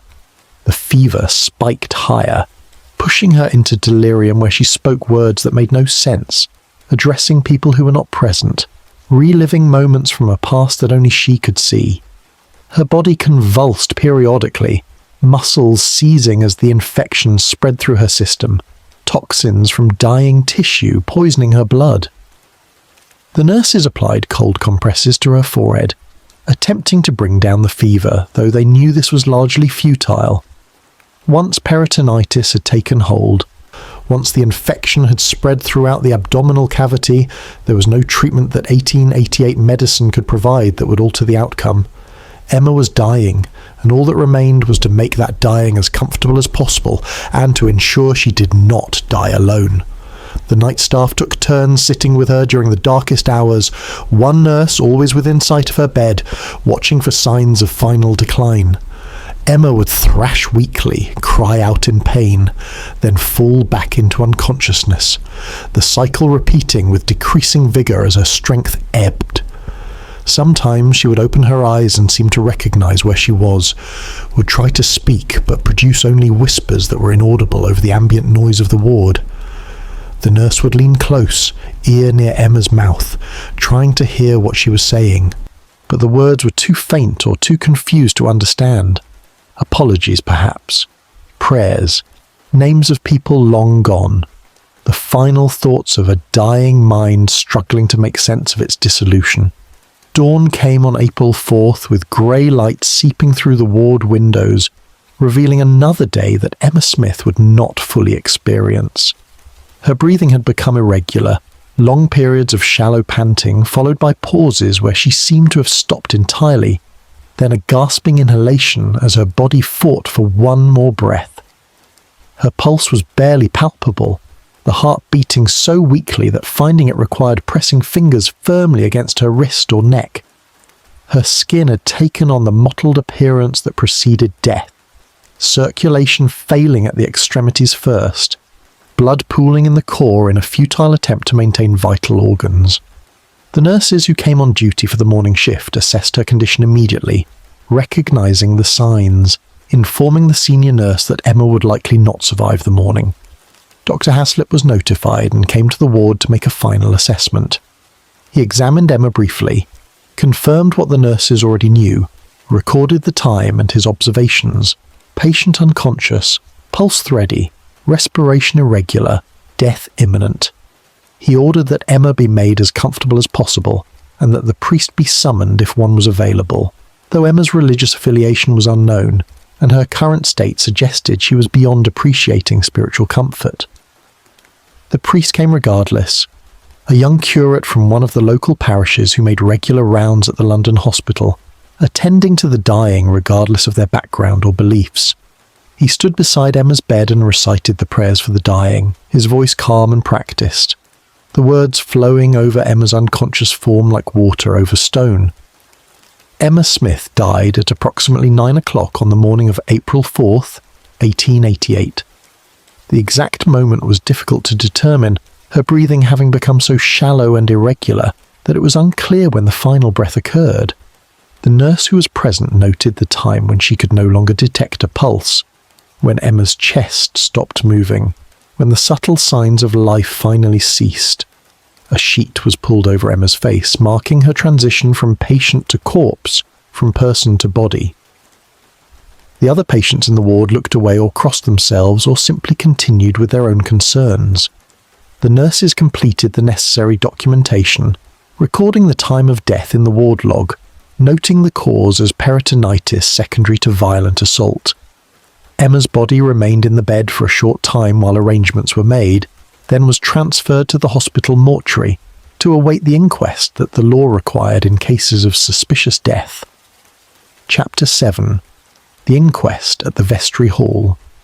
The inquest into the death of Emma Elizabeth Smith was held on Saturday, April 7th, 1888, 3 days after her death and 5 days after the attack that caused it. The location was the Vestry Hall attached to the Church of St Mary Matfelon on Whitechapel Road, a building that served multiple civic functions for the parish, including providing space for coroner's inquests when deaths occurred under circumstances requiring official investigation. The hall was a modest room with high ceilings and tall windows that admitted light filtered through glass that had not been cleaned in considerable time. Wooden benches were arranged in rows facing a table where the coroner would sit, with additional seating for the jury, for witnesses, and for any members of the public who chose to attend. The attendance at inquests varied widely, depending on the circumstances and the notoriety of the deceased. Emma Smith's death had not yet attracted significant public attention, and the audience consisted mainly of those directly involved.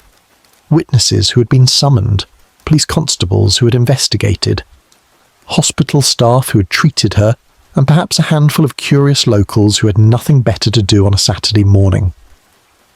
The coroner presiding over the inquest was Wyn Edwin Baxter, a solicitor by training who had been appointed coroner for the southeastern district of Middlesex in 1868 and had held the position for 20 years. Baxter was known for his thorough approach to inquests, his willingness to ask difficult questions, and his occasional conflicts with police authorities when he felt investigations had been inadequate. He was 50 years old in 1888, his appearance dignified in the manner expected of Victorian professionals, his demeanour serious but not unkind.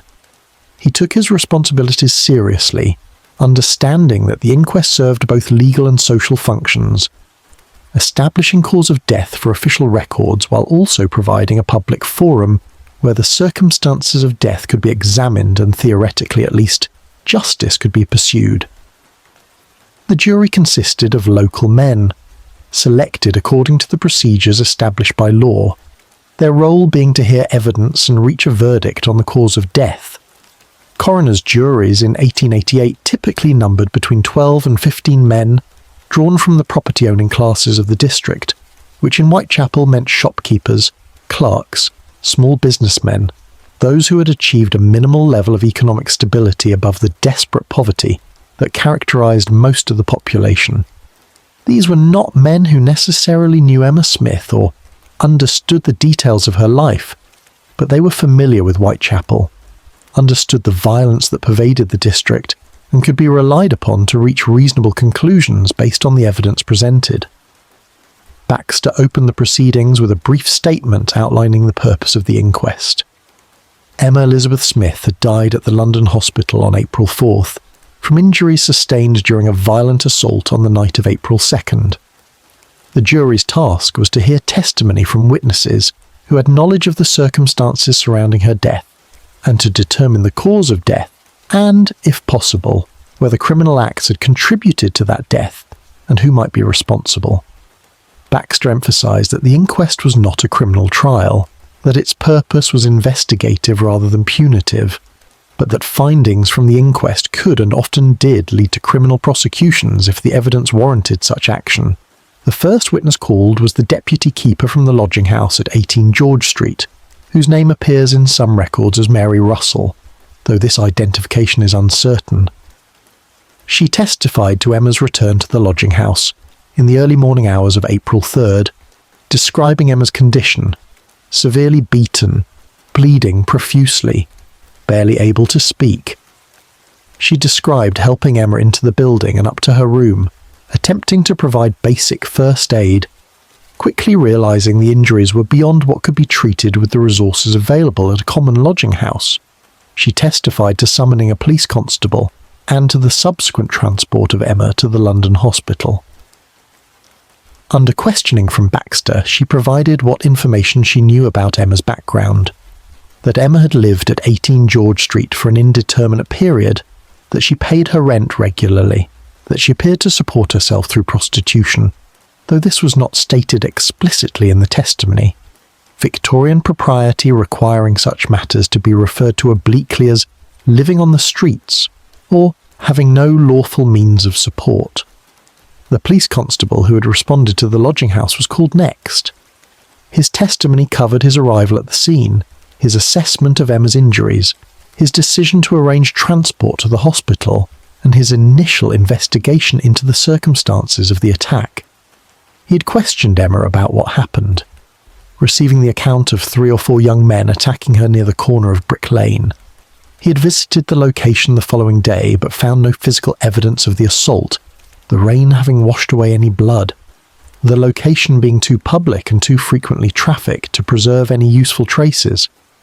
He had made inquiries in the neighbourhood but received no information from potential witnesses, no one having seen the attack or being willing to admit having seen it. His investigation, such as it was, had reached a dead end almost immediately, stymied by lack of evidence and lack of cooperation from a community that was accustomed to not seeing things that might require them to interact with police. Dr. George Haslip testified regarding Emma's medical treatment at the London hospital. He described the injuries he had observed during his examination: the external trauma to her face and body, the internal injuries that had proved fatal. He explained in clinical terms how the perforation of the peritoneum had led to peritonitis, how infection had spread through the abdominal cavity, how the body's defences had been overwhelmed by the scale of contamination. He testified that the injuries were consistent with Emma's account of being assaulted with a blunt implement, that the force required to cause such damage suggested deliberate violence rather than accident, that no medical treatment available in 1888 could have saved her once the internal injuries had been inflicted. His testimony was detailed and professional, providing the medical foundation for the jury's understanding of how Emma had died, even if not why or by whose hand. The question of Emma's background arose during the inquest, Baxter attempting to establish more complete information about her identity and circumstances. Testimony was given, though by whom is unclear from the surviving records, that Emma had a son who lived elsewhere, possibly in the Finsbury area of London, though his name and exact location were not known. It was stated that Emma had supported herself as a prostitute for several years, that she was known to frequent public houses along Whitechapel Road, that she had lived at various lodging houses in the area before settling at 18 George Street. Whether Emma had been married was unclear, whether she had family besides the son was unknown. The impression that emerged was of a woman who had deliberately severed connections with her past, who had created a life in Whitechapel that existed independent of whatever she had been before, and who had maintained that separation even while dying. The testimony regarding the attack itself was frustratingly vague. Emma had told multiple people the same basic story. 3 or 4 young men, location near Brick Lane, robbery followed by sexual assault with an implement. But beyond these bare facts, there were no details that might aid identification. Emma had not been able to provide descriptions of her attackers beyond the most general terms. She did not recognise them as individuals she had encountered before. She could not say whether they had targeted her specifically, or whether she had simply been an opportunistic victim. The phrase that appeared repeatedly in testimony was that the attack had been committed by a gang, though what this meant precisely was unclear. Did it refer to an organised group that operated regularly in Whitechapel, extorting money from prostitutes and punishing those who refused to pay? Or did it simply mean that multiple attackers had acted together, the word gang being used loosely to describe any group engaged in criminal activity?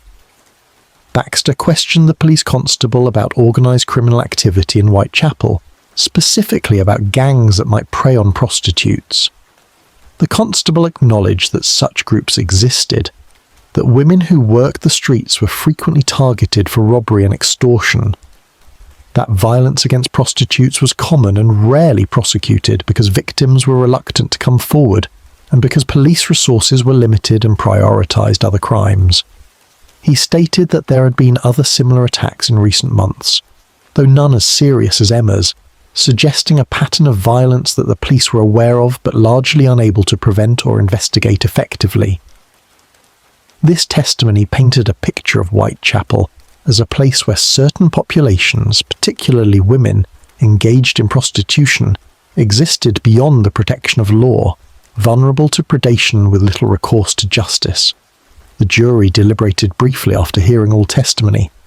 Their verdict was recorded as willful murder against some person or persons unknown.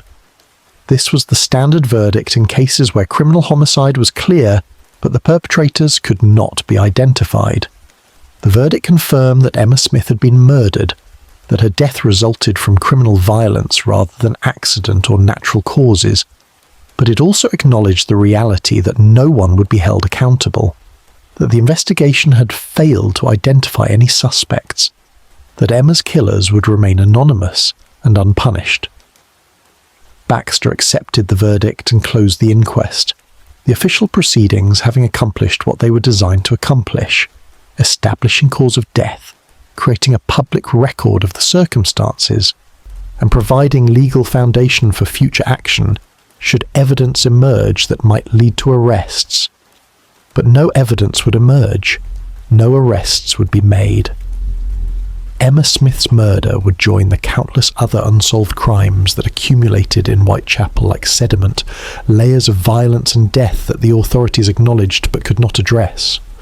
The newspapers reported the inquest briefly, a few column inches describing the basic facts, noting the verdict, moving on to other stories without lingering on the tragedy of one woman's death.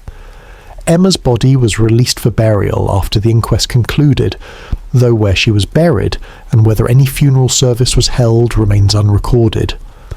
She likely ended up in one of the paupers' graves in the City of London cemetery in Ilford, buried in a coffin with other unclaimed bodies, her grave marked only by a number in a registry book.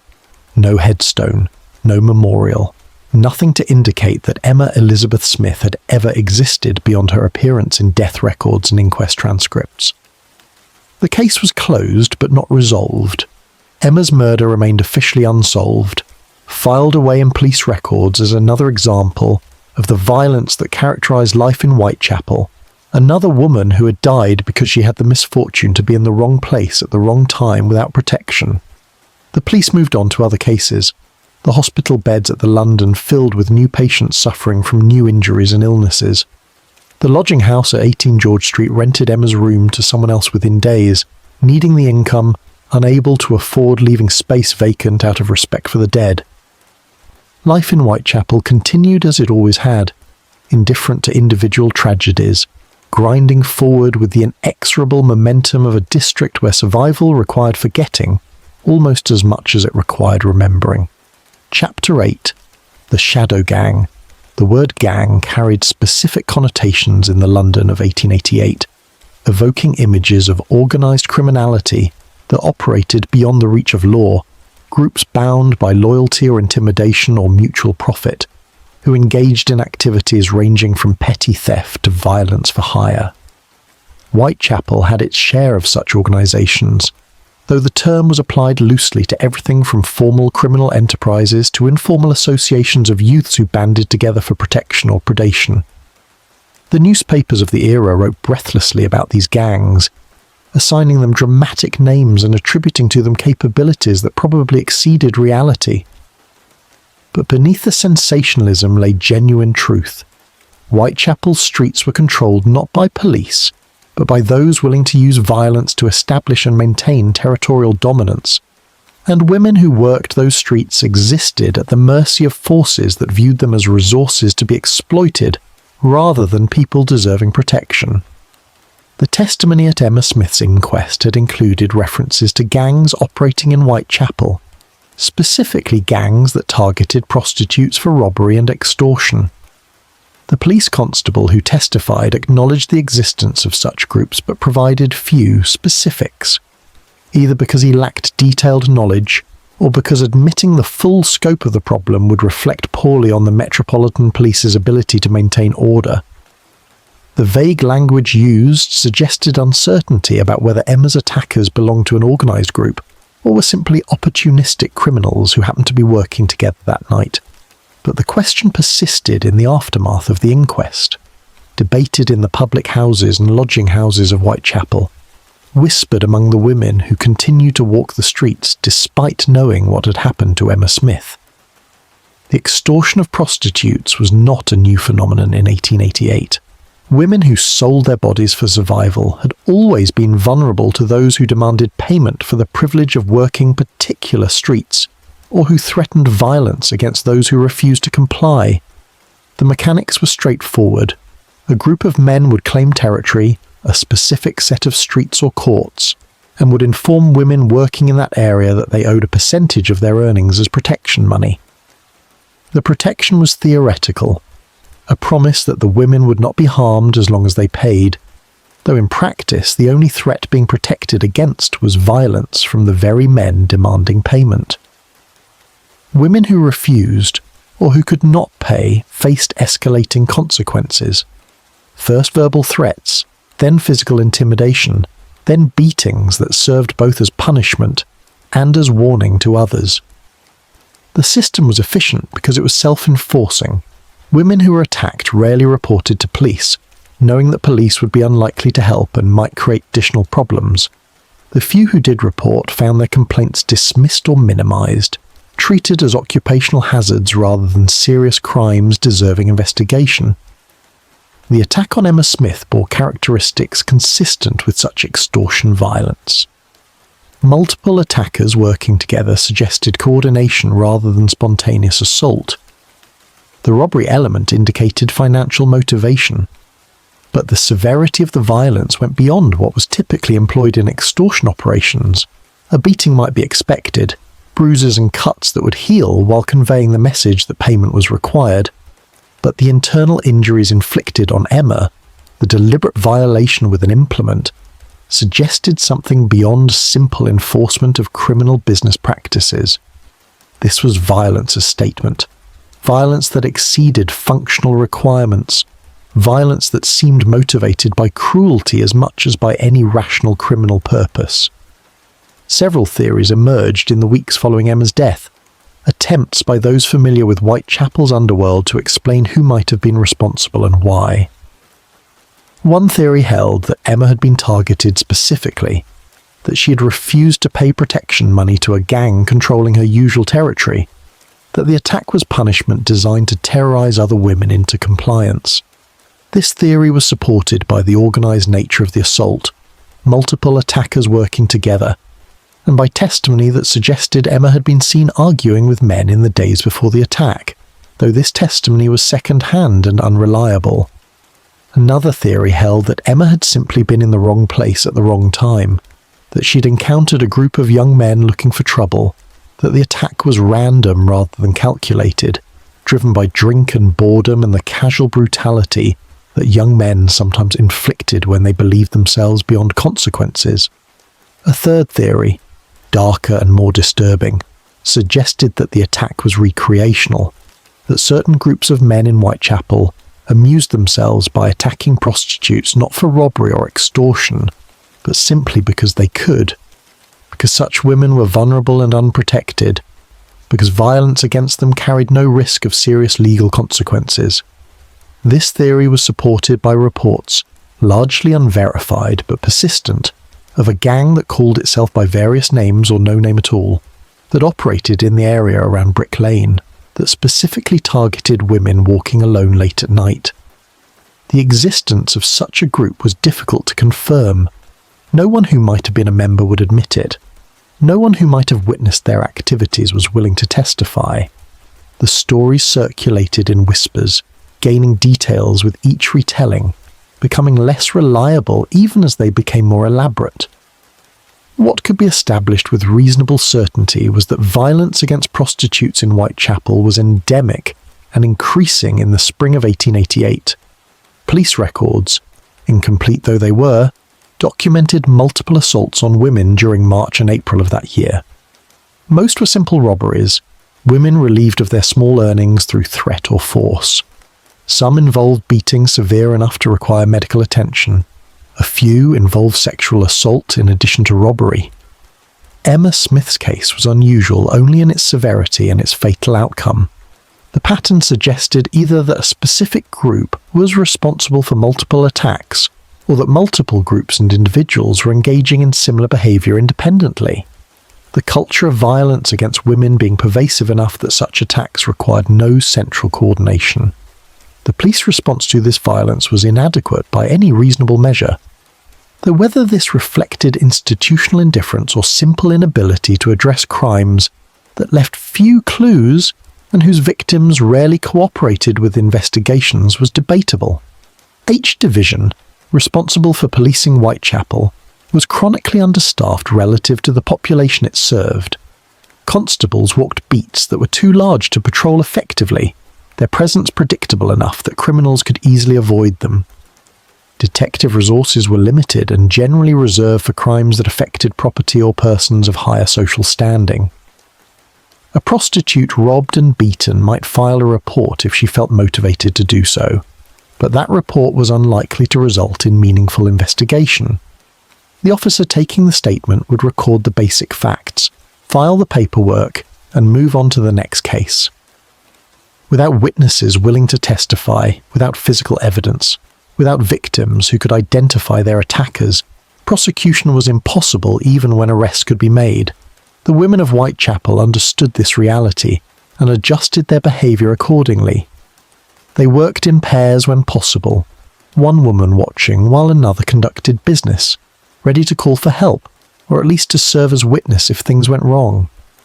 They avoided certain streets and certain times when attacks were known to be more common. They shared information about dangerous clients or suspicious groups of men, informal networks of communication that spread warnings faster than any official system could manage. They armed themselves with whatever crude weapons they could conceal, hat pins that could be driven into an attacker's face, small knives purchased cheaply from market stalls, glass bottles that could be broken and used to slash.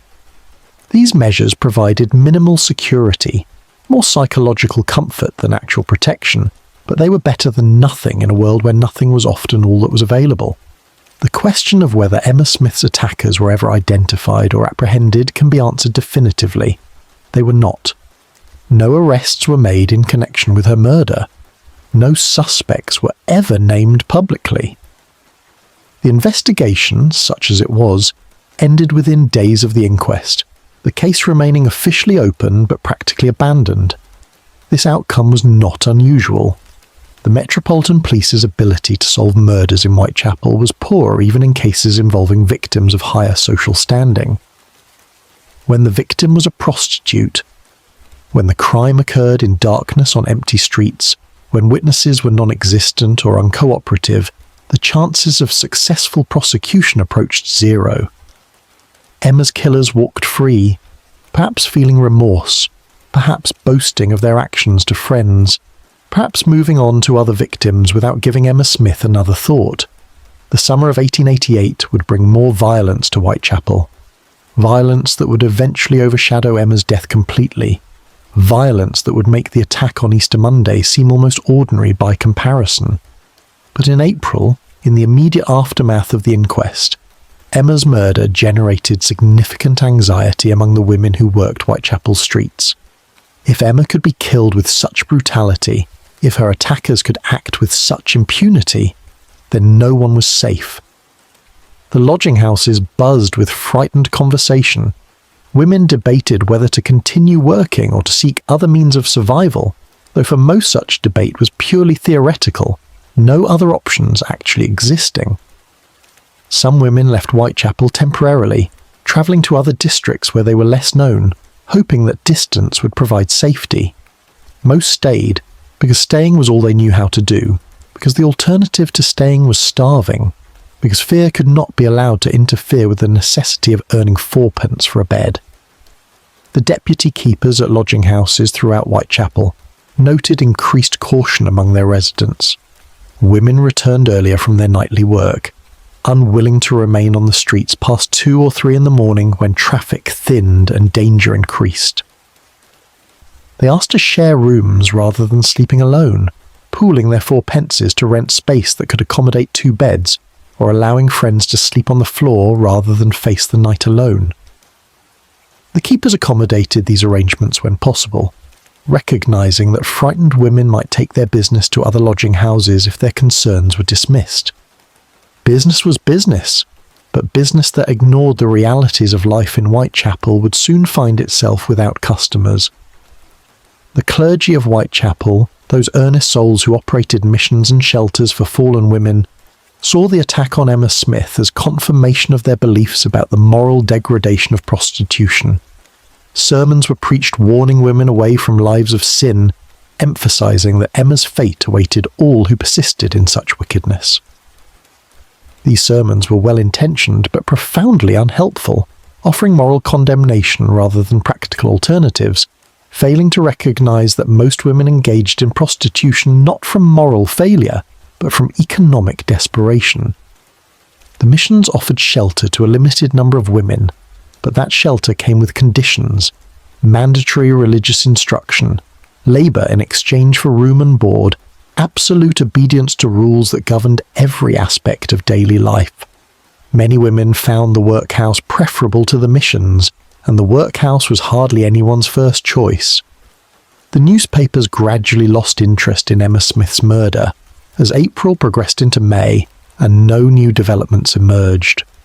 The story had provided a few days of sensational content, reports of the attack, and the inquest filling column inches, but without arrests or dramatic revelations there was nothing to sustain public attention.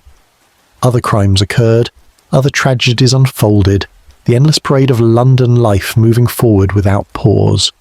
Emma's name appeared in print a final few times in summaries of unsolved murders, statistical compilations of crimes that baffled police, then vanished from public discourse entirely.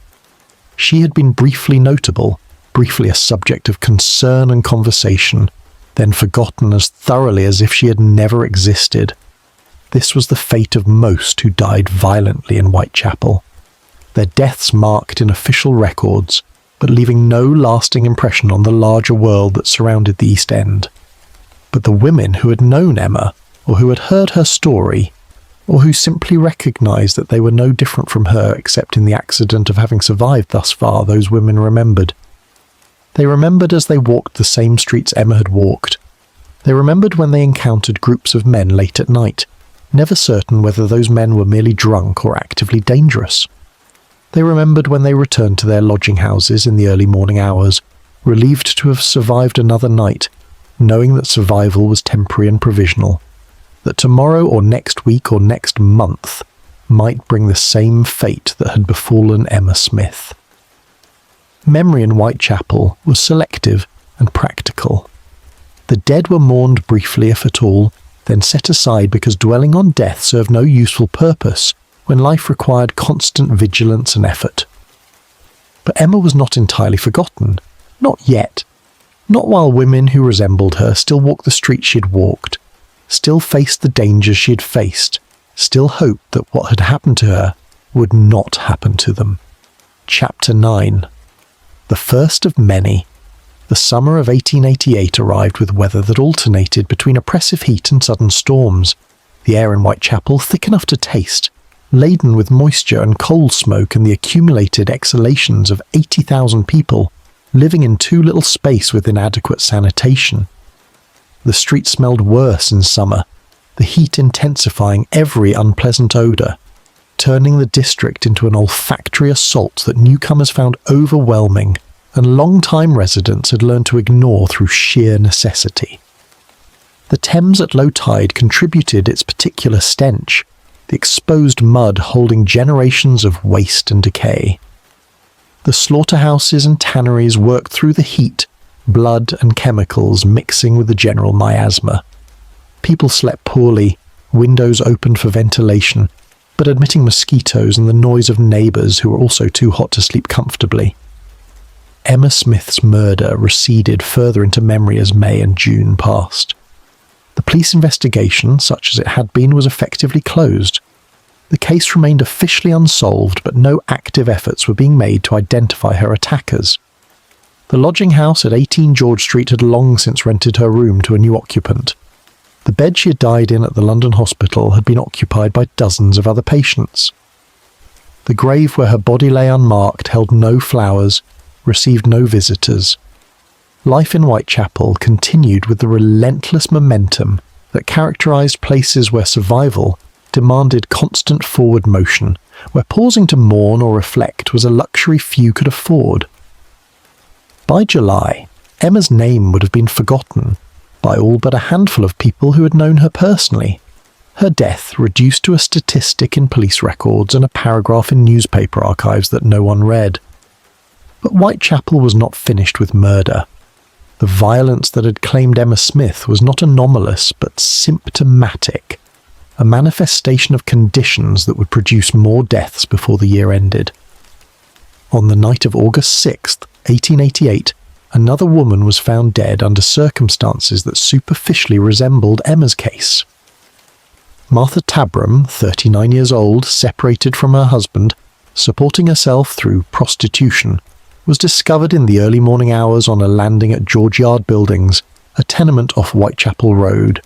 She had been stabbed 39 times, the attack frenzied and brutal, her body left in a pool of blood where residents would find it when they descended the stairs to begin their day's work. The murder generated significant press attention, the sheer number of wounds suggesting a killer driven by rage or madness rather than rational motive. Police investigated, questioned witnesses, made arrests that led nowhere. Martha Tabram's murder, like Emma Smith's, went unsolved. 3 weeks later, on August 31st, the body of Mary Ann Nichols was discovered on Bucks Row, a narrow street just beyond the boundary of Whitechapel proper. She was 43 years old, another woman surviving through prostitution, another resident of the common lodging houses that lined the district streets. But Mary Ann Nichols had not simply been murdered, she had been butchered. Her throat had been cut so deeply that the vertebrae were visible. Her abdomen had been opened, intestines exposed, the work done with such violence and yet such apparent method that it suggested someone with knowledge of anatomy, or at least someone who had thought carefully about how to inflict maximum damage to a human body. The murder occurred within yards of houses full of people, yet no one heard screams, no one saw the killer, no one could provide any useful description or evidence. Mary Ann Nichols' death marked a shift, a movement from common violence to something that felt different, more calculated, more terrifying in its implications. 8 days later, on September 8th, Annie Chapman was found dead in the backyard of 29 Hanbury Street, another location in the heart of Whitechapel. She was 47, following the pattern that was emerging. Older women, living rough, supporting themselves through prostitution, killed in the early morning hours when the streets were at their quietest. Annie Chapman's injuries were even more severe than Mary Ann Nichols had been. Her throat was cut, her abdomen was opened, her intestines had been removed and placed over her shoulder, her uterus had been removed entirely, taken from the scene, the precision of the removal suggesting someone with surgical knowledge. The murder scene was analysed by police physicians who concluded that the killer had worked quickly, completing the mutilation in perhaps 5 or 10 minutes, demonstrating both skill and horrifying purpose. The autumn of 1888 became known as the Autumn of Terror, a phrase that captured the growing panic in Whitechapel as more murders followed. Elizabeth Stride and Catherine Eddowes were both killed on September the 30th, the double murder occurring within an hour, the killer moving between locations with apparent ease despite increased police presence. Mary Jane Kelly died on November 9th in her own room, the murder discovered hours after it occurred, the mutilation so extensive that identification was difficult, the small room transformed into an abattoir that shocked even experienced police officers. 5 murders officially attributed to the killer the newspapers had begun calling Jack the Ripper, though the actual number might have been higher or lower, depending on which deaths were genuinely connected, and which were simply coincidental murders that happened to occur in the same district during the same period. Emma Smith's death, which had occurred 4 months before the canonical Ripper murders began, existed in ambiguous relationship to what followed. Some investigators and commentators included her in the list of Ripper victims, arguing that her murder represented the beginning of a killing spree that culminated in the autumn deaths. This theory suggested that the Ripper had started with robbery and escalating violence, had perhaps been interrupted before he could complete whatever mutilation he intended with Emma, had refined his approach with each subsequent victim until reaching the horrifying efficiency demonstrated in the later murders.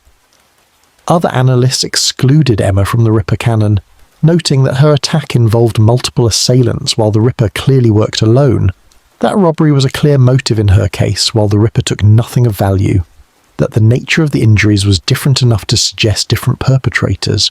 The debate over whether Emma Smith should be counted among Jack the Ripper's victims continued for decades after the murders ceased, argued by criminologists and historians and amateur enthusiasts who devoted considerable energy to analysing every detail of the Whitechapel murders. Those who included Emma pointed to the timeline, to the fact that violence against prostitutes in Whitechapel escalated dramatically in 1888, to the possibility that early attempts at murder might look different from later refined technique. Those who excluded her pointed to the testimony that multiple men had attacked her, to the gang element that seemed central to her murder, to the lack of mutilation beyond the internal injuries that might have been inflicted during sexual assault rather than post-mortem butchery.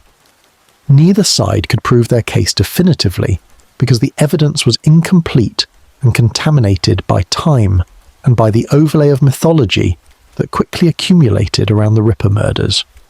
What is certain is that Emma Smith died violently in Whitechapel in April 1888, and that her death was followed by a series of even more violent murders that transformed the district into a symbol of urban horror, a place where women could be killed with impunity, where a killer could operate repeatedly without being caught, where the Metropolitan Police's inability to protect the most vulnerable residents became glaringly, publicly apparent.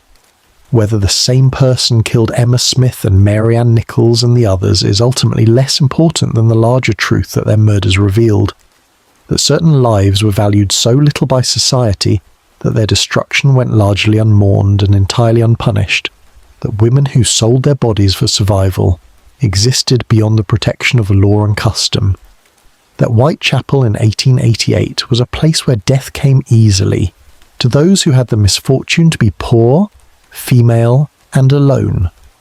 The Ripper murders generated responses that Emma Smith's death had not. The sheer brutality of the autumn killings, combined with their frequency and the apparent inability of police to stop them, created public pressure that forced action. The Metropolitan Police flooded Whitechapel with additional constables. Vigilance committees formed. groups of local men patrolling streets at night in an attempt to provide the security that official authorities could not guarantee. The press coverage was relentless, newspapers competing to provide the most sensational details, creating a feedback loop where public fear drove coverage, which increased fear, which demanded more coverage. Queen Victoria herself took interest, demanding updates from her government about what was being done to apprehend the killer, though her concern was more about the embarrassment to British civilization than about the actual women who were dying. The reforms that followed the Ripper murders came too late for Emma Smith and for the others who died that year. But they did come, eventually. Police procedures were revised, street lighting was improved in some areas, charitable organisations expanded their efforts to provide alternatives to prostitution, though these alternatives remained inadequate to the scale of need. The murders also prompted broader social examination of the conditions that created Whitechapel, the poverty and overcrowding and desperation that made the district what it was. Reformers wrote articles and pamphlets arguing that the murders were symptoms of social disease, that addressing crime required addressing the economic and social structures that produce criminals and victims alike. Some of these reforms were implemented over the following decades, others remained proposals, defeated by political inertia and the expense of meaningful change. Emma Smith's connection to the Ripper murders, whether causal or merely coincidental, ensured that her name would not be completely forgotten, even as the details of her life and death faded from memory. Every book written about Jack the Ripper mentioned her in passing, usually in the opening chapters when establishing context, noting that violence against prostitutes in Whitechapel predated the canonical murders. Every documentary and dramatisation included her as prologue, a harbinger of worse to come. But this remembrance was conditional and incomplete. Emma was remembered not for herself, but as context for more famous deaths, not as a person with her own story, but as a footnote to someone else's narrative. She became the Ripper's first victim in accounts that stretched the definition of Ripper victim to include her, or she became the murder that preceded the Ripper in accounts that distinguished her death from what followed. Either way, her identity was subsumed into a larger story that had little to do with who she actually was. Chapter 10. The Forgotten Name. The passage of time transforms all events, smoothing rough edges, eliminating contradictions, shaping memory into narrative that serves purposes beyond simple recording of what occurred. Emma Smith's death underwent this transformation in the years and decades following 1888, her story becoming less detailed and more symbolic, less about an actual woman who lived and suffered and died, and more about what that death represented in the larger context of Victorian London, and particularly in the context of the Jack the Ripper murders. The process of forgetting and remembering is not neutral. It reflects the values and priorities of those doing the remembering, revealing what a society considers important enough to preserve and what it allows to fade into obscurity. Emma Smith was buried in an unmarked grave, almost certainly in the City of London Cemetery in Little Ilford, a vast burial ground established in 1856 to handle the overflow of dead from London's crowded churchyards. The cemetery received paupers and unclaimed bodies from across the city, interring them in common graves where multiple coffins were stacked in trenches and covered with earth, the locations recorded in ledgers but not marked with individual headstones. The records that would confirm Emma's exact burial location have not survived or have not been found. She lies somewhere in that cemetery's 50 acres, beneath ground that has been walked over by countless visitors coming to mourn other dead, her resting place indistinguishable from the grass and trees that cover the cemetery's older sections. No one tends her grave, no one leaves flowers, no one pauses to acknowledge that Emma Smith rests there, that her story ended in this place where thousands of London's poorest ended, forgotten by the city that killed them. The public memory of Emma Smith exists almost entirely in relation to Jack the Ripper, that most famous of Victorian murderers whose identity remains unknown, and whose murders remain unsolved despite more than a century of investigation and speculation. Every book about the Ripper mentions Emma, usually briefly, usually in the context of establishing that Whitechapel experienced violence against prostitutes before the canonical murders began. Some accounts include her as the first Ripper victim, stretching the definition to encompass deaths that may or may not be connected. Other accounts distinguish her murder from the Ripper's work, noting the differences in method and circumstance. But regardless of how she's categorized, Emma appears in these accounts only as prologue, only as context for what came after. Her own story, the 45 years she lived before the night she died, receives almost no attention. She's defined entirely by her death, and even that death is significant primarily because of its proximity to more famous murders. This forgetting is not accidental, but reflects systematic devaluation of certain lives and certain deaths. Emma Smith was poor. She was a prostitute. She was a woman living on the margins of Victorian society with no family willing or able to claim her, no connections to wealth or power or respectability that might have elevated her death above the status of unfortunate incident. The society that produced her circumstances was the same society that forgot her afterward, and the forgetting served important functions. Remembering Emma Smith too clearly would require acknowledging the conditions that created her poverty, that limited her options to prostitution or starvation, that left her vulnerable to violence with no recourse to protection. Remembering her would require examining the Metropolitan Police's failure to investigate her murder seriously, to pursue her attackers, to provide even minimal justice for her death. Remembering her would require confronting uncomfortable truths about how Victorian civilization treated its most vulnerable members, and such confrontation was unwelcome then as it often remains unwelcome now. The women who knew Emma Smith, who lived in the same lodging houses and walked the same streets, and faced the same dangers, remembered her for a time. They spoke her name in the weeks and months after her death, shared stories about her, maintained her memory in the oral tradition of Whitechapel's underclass. But these women themselves were transient, moving between lodging houses and districts, dying young from disease or violence or simple exhaustion, leaving no records of their remembrances. The stories they told about Emma died with them, carried into unmarked graves of their own, lost to history as completely as Emma herself. Within a few years, everyone who had known Emma personally was likely dead or dispersed, and with them vanished any memory of her that extended beyond the bare facts recorded in official documents. A name, an age, a cause of death, a verdict of murder by persons unknown. The documents that do survive provide fragments from which historians have attempted to reconstruct Emma's story. The inquest transcript offers testimony about the attack and her subsequent death, though the testimony is brief and focused narrowly on establishing cause of death rather than exploring broader context. The death certificate records the medical facts of her demise. Police reports, if they still exist in archives, would contain additional details about the investigation, though that investigation was cursory enough that its documentation is likely minimal. Newspaper accounts from April 1888 describe the murder and the inquest, providing contemporary perspective, but also reflecting the biases and assumptions of Victorian journalism, which viewed prostitutes as fallen women whose fates were tragic but somewhat inevitable consequences of their moral failings. From these fragments, it is possible to establish the outline of what happened to Emma Smith, but impossible to recover who she was beyond her final days. Was she born in London or elsewhere? When did she arrive in Whitechapel?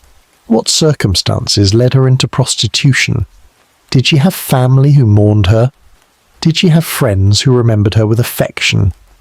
What did she think about as she walked Whitechapel streets on the nights before she died? What hopes or regrets did she carry? What memories sustained her? All of this remains unknown and unknowable, lost in the vast silence that surrounds the lives of the poor, whose existence leaves traces only when they intersect with institutions that keep records: hospitals, police, coroners, cemeteries. The contrast between Emma Smith's obscurity and the fame of Jack the Ripper's later victims is instructive.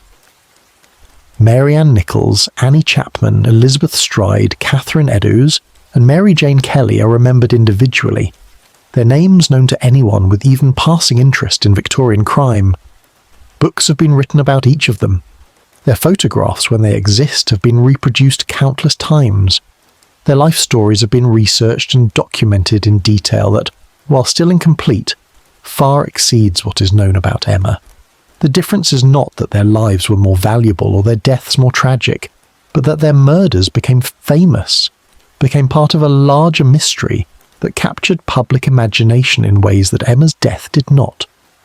The Ripper's victims are remembered because they died in ways that were sensational, because their killer became infamous, because their murders coincided with press coverage and public panic that elevated them above the background level of violence that Whitechapel experienced constantly. Emma died 4 months too early to benefit, if benefit is the word, from this elevated attention. Her murder occurred before the pattern was recognised, before journalists and police and the public understood that something unprecedented was happening in Whitechapel. By the time the Ripper murders began generating intense coverage and investigation, Emma was already buried and largely forgotten, her death relegated to the category of ordinary violence, tragic but unremarkable, one murder among many in a district where murder was common. The fact that her death might have been the first in a series, that her killer or killers might have been testing methods or building confidence for what came later, remains speculative. But whether or not Emma's death was actually connected to the Ripper murders, her fate illustrated the same truth that the later victims illustrated, that certain women in Victorian London lived and died without protection, without justice, without anyone caring enough to remember them beyond statistical necessity. The question of why some victims are remembered while others are forgotten extends beyond the specific case of Emma Smith to encompass larger patterns in how history is written and preserved. The famous receive attention disproportionate to their actual historical significance, while the anonymous masses who constitute the majority of human experience leave little trace. This is particularly true for the poor, for women, for those engaged in stigmatized occupations, for anyone whose life did not intersect with institutions powerful enough to create permanent records. Emma Smith represents millions of similar lives, people who lived and died in poverty and obscurity, whose stories will never be known because the sources simply do not exist to reconstruct them. History preserves what those in power consider worth preserving, and Victorian power considered the life of a prostitute murdered in Whitechapel worth very little. Modern attempts to remember Emma Smith, to restore her name to the historical record and to acknowledge her as a person rather than merely a statistic, face the limitation that so little evidence survives. Historians working on Victorian crime and social history have done what they can, compiling the available documents, analysing the contemporary accounts, placing Emma's death in its proper context within the broader narrative of Whitechapel in 1888. But even the most careful reconstruction cannot overcome the fundamental silence that surrounds her life. She remains a name attached to a death, a victim defined by her victimization, a person whose personhood has been almost entirely erased by time and by the social forces that ensured her life was not considered worth documenting carefully. The evening deepens now as this story approaches its end. The candles that illuminated Emma Smith's world have long since burned down to nothing. The gas lamps that lit Whitechapel streets have been replaced by electric lights, and then by newer technologies still. The buildings where Emma lived and died have been demolished or repurposed, the physical landscape of Victorian Whitechapel transformed beyond recognition. The Thames still flows through London, but its waters are cleaner now, its smell less offensive. The poverty that characterised the East End in Emma's time persists in different forms, affecting different people, but the specific conditions that created Emma Smith's life and death have vanished into the past. What remains is memory, imperfect and incomplete, preserved in documents that were never intended to tell Emma's full story. interpreted by people separated from her by more than a century of time and by vast differences in circumstance and understanding. She lived, she worked, she survived as best she could in a world that offered her few choices and fewer protections. She walked the streets of Whitechapel on an April night in 1888, and she encountered violence that ended her life and that went unpunished. She died in a hospital bed, conscious enough in her final hours to know what was happening, to understand that she would not recover, to experience whatever thoughts and feelings attend the dying when death comes not peacefully in old age but violently in middle life. The victim of cruelty that served no purpose beyond cruelty itself. Emma Elizabeth Smith was buried in an unmarked grave. Her name faded from living memory within a few years. Her story became a footnote to other stories, her significance measured primarily by her chronological proximity to more famous murders. But she existed. She was a person, not merely a victim. She had 45 years of life before the night she died, years that were difficult and poor, but that were hers, that contained whatever joys and sorrows and daily experiences constitute a human existence. She deserves to be remembered not only for how she died, but for the fact that she lived, that she was one among millions who struggled through Victorian London's lower depths, who survived as long as they could, who died without justice and without memorial, but who were nonetheless human beings whose lives had value, even if the society they lived in failed to recognize that value. The night is quiet now. The story has been told as completely as the available evidence allows. The gas lamps of Whitechapel have dimmed into history. The streets where Emma walked are silent under the weight of more than a century. And somewhere in the City of London cemetery, beneath grass and earth and the passage of countless seasons, Emma Smith rests alongside thousands of others whose names are forgotten, but whose lives, however brief and difficult, were real and were lived and deserve acknowledgement. The candle burns low, the chamber falls silent, and history, having whispered its dark truth through the intervening years, turns the page once more into the darkness from which all stories emerge and to which all stories eventually return.